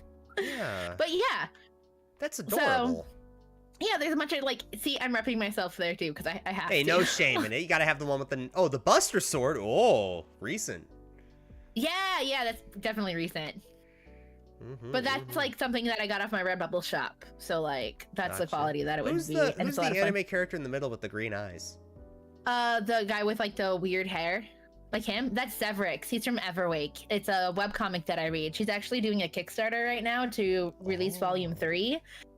It's romantic, but it's mainly like angsty and lots of violence and emotions. So That's what I associate with the Bible study streamer. Yep.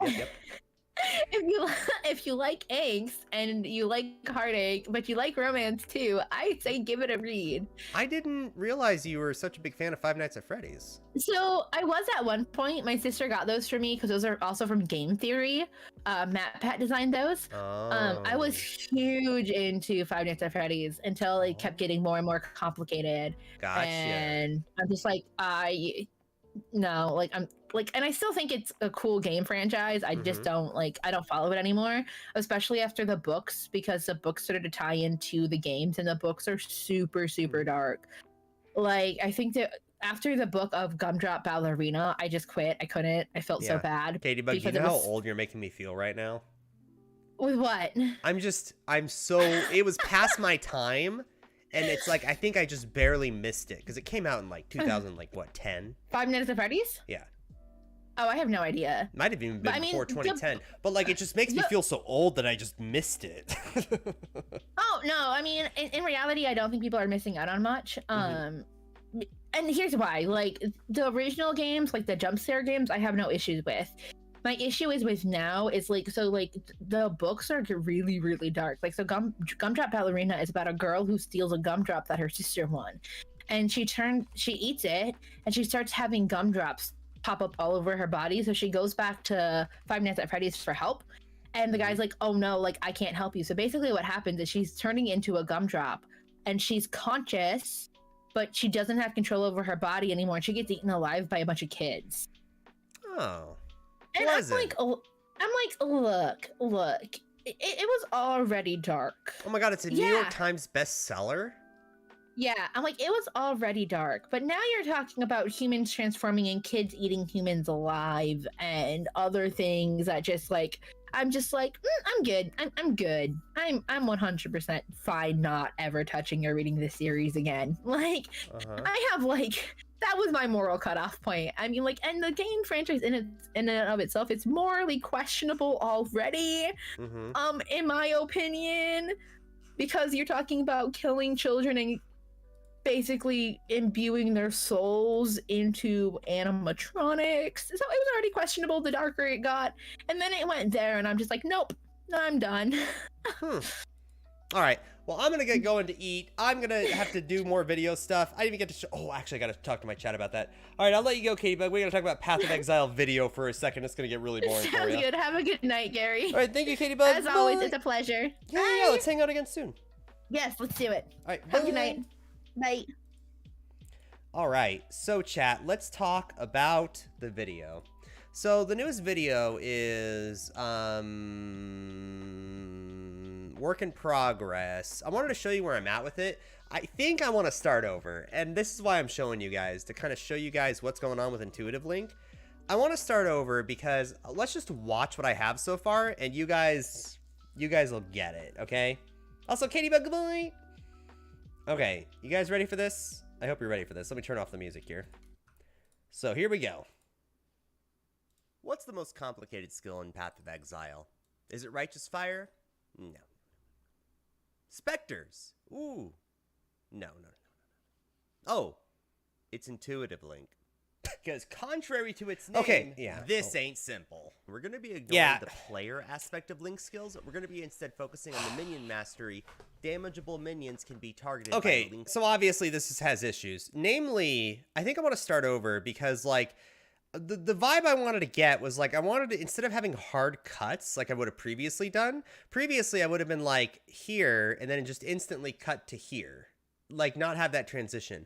But instead I want to try to make it where, like, I always have, like, at least one element on the screen that, like, moves. And then what that means is that the next element pops in kind of deal, maybe even, like, instantly. And then what I would do is, in a second, then move the element again. Always having at least one element on the screen at a time when we're, like, having a conversation and everything. The problem is now, let's imagine you're a new player. Okay, let's watch it again, but this time, imagine you're a new player and you know nothing about any of these skills. Penance Brand exists. I can barely read that thing. Okay, imagine you're a new player and you want to read the skills without pausing the video. What's the most complicated skill in Path of Exile? Is it Righteous Fire? No. Specters? Ooh. No. Oh, okay. Now there, it's fine, whatever. We're not talking about that. I'm okay with those being gone as quick as they are. But now, Intuitive Link, this is the title of the video, probably, or something, right? So, obviously, it's going to catch your eye. But now, I want you guys, when this element comes up, to try to read the skill. Like, actually read it. Go. It's Intuitive Link. Because contrary... You guys see the problem there? To its name, let's keep going. This ain't simple. We're going to be ignoring... Oh, wow. Aren't you just immediately nauseated and frustrated by that editing? Oh, wow. That's really bad, right? So, like, I think it's a good idea what I'm trying to do, but I think I need to not do anything with text that you are trying to read, or maybe just no text at all. Maybe I can try to do the element being me, Gary the Goo Boy, and I can, like, go on one side to the screen to the other. But I think that's going to be where I kind of develop what I'm doing. So this is the kind of video, by the way, that you're never going to see again for the rest of your life, because this is the kind of stuff I throw out. So if you ever hear me say something like I started over, this is the kind of stuff I start over, because this is like an hour's worth of work right now. 45 minutes, an hour to just get what you saw so far. But, like, it's not good because I'm moving this text element across the screen. Because contrary to its name, this ain't simple. We're going to be ignoring it's just not good editing.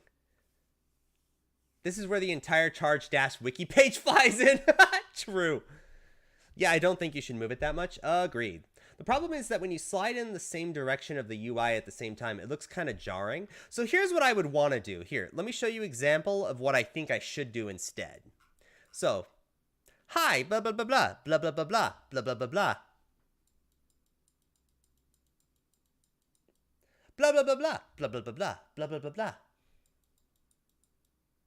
Blah, blah, blah, blah, blah, blah, blah, blah. And, like, what I would do is I would, like, pop around the screen and maybe having, like, one element here, like, in this, like, where my thing is. Look, it's my thing. Have, like, one element here in the center and then, like, have me pop around, like, hello. Hi.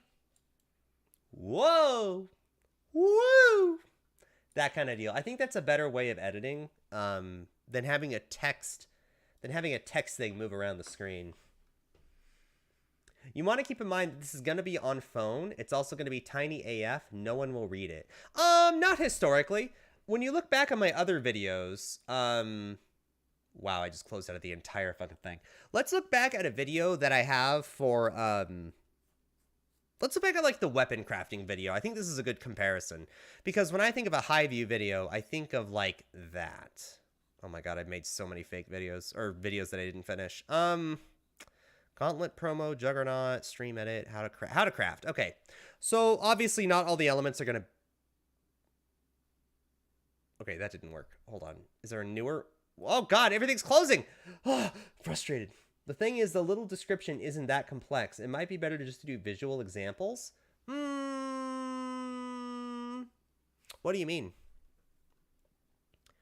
Turong Spectres, did I corrupt you?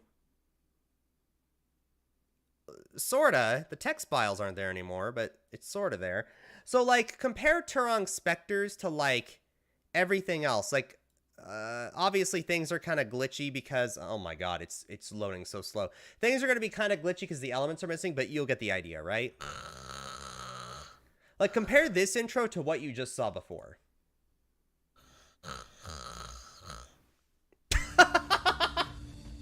They need to remove all minions from all minion builds from every single ARPG, and every ARPG will instantly be a lot better game. Spectres for damage completely fucked over. I'll probably make a Primal Crush Skull build because it's sturdy, but I'm gonna put that as a low tier build. It will still function, but it's nothing I would specifically be happy to recommend to anyone. Maybe that is why they felt the need to like make this event so hard. So normally I would just go straight. Okay, so that intro was a bajillion, million, billion times better than like anything else so far in that, right? Than like what you saw. So, what is even going on here? Oh, that's right. That's right, I threw a little blooper in there. Gary, I can't find Turongs in POB. Where are they? What's up with my glasses? So in the list of monsters available on PoE to use So as like when I think of like text on the screen, this is what I wanted to show. When I think of text on the screen, like this is fine. This is always, I've never had complaints about this. What editing program do you use? Goose! I use DaVinci Resolve, a completely free editing program. It's free. I would recommend you use it. You could just have a picture of the actual skill being used instead. True. I could. But how do you distinguish it from other link skills immediately? That's how to craft right there. True. Well, you did say, is it righteous fire and show a lame text box? Yeah. Instead, you could show a character with RF / each other's skill as you know. Yeah, there's a lot of ways to improve it. It's not a good video so far. That's why we're scratching it. But, like, that's kind of where I'm at with the video. And that's why I'm saying, like, hey, I know what we said yesterday. I remember. And then I promised a video every day. But when I look at that, it's like, I can't just accept that, right? Like, that was a bad video. I know this, all right? So that's kind of what I'm saying. But look at this. Turongs are not actually on there. In order to use Turongs in POB, you have to edit the .lua file in your POB folders. However, on POEDB, to find the correct .lua information, it's missing. The base files are there. However, the actual I still don't understand this. Was this ever fixed? Like, when you look up Turongs on these, like, here's your copy, paste, whatever into POB, like, they don't actually have the damage scaling on the minion, so I don't actually know how much damage it really does. I still don't know. It felt good, but I don't know. All you have is HP, so, like, it's super annoying. Like, I had to manually, like, put in numbers that were, like, copy and pasted from another fireball from another minion. I didn't even know if that was correct. Damage scaling in not. So, unfortunately, you can do paper math, but the actual hard math in PoE, you have to calculate manually, and you're kind of out of luck. So, good luck! Wow, I'm convinced! Can I have a POB for it? Oh god, we're not going to talk about the ending of that. Anyway, that's where I'm at with the video. That's it. That's all. That's the stream. Instead, you could show a character with RF / each other's skill as you know. And having a relic on the leash splitting GMP frostbolts that are exploding into ice temples is definitely more complex looking. Yeah, it's options. Again, that's where I'm at with the video. I'm going to work on it more tonight, but that's why you're probably not getting a video tonight. I just want to be transparent about what's going on. I'm hoping, I'm pushing for it. Tomorrow, we're having a new video. It's going to be about Intuitive Link. It's going to be nice. It's going to be cool. I'm ready for it. But yeah, that's kind of what's going on anyway. Anyway, everyone, have a good night. Have a good evening. See you later, alligator. I'll be on Discord for a while, editing and doing whatnot. I'm going to eat too. Wait, I have the wrong music. Hold on, don't leave yet. I have the wrong music. I didn't commission this music for nothing. Goodbye!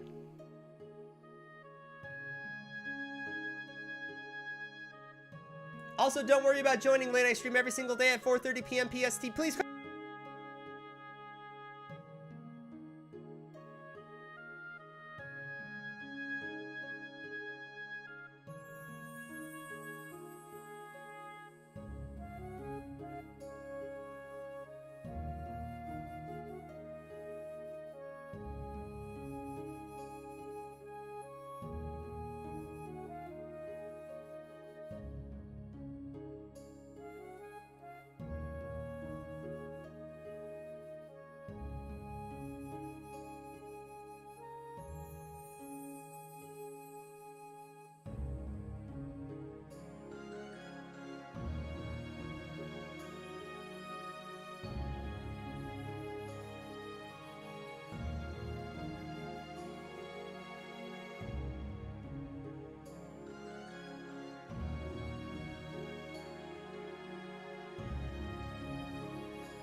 Secret kiss.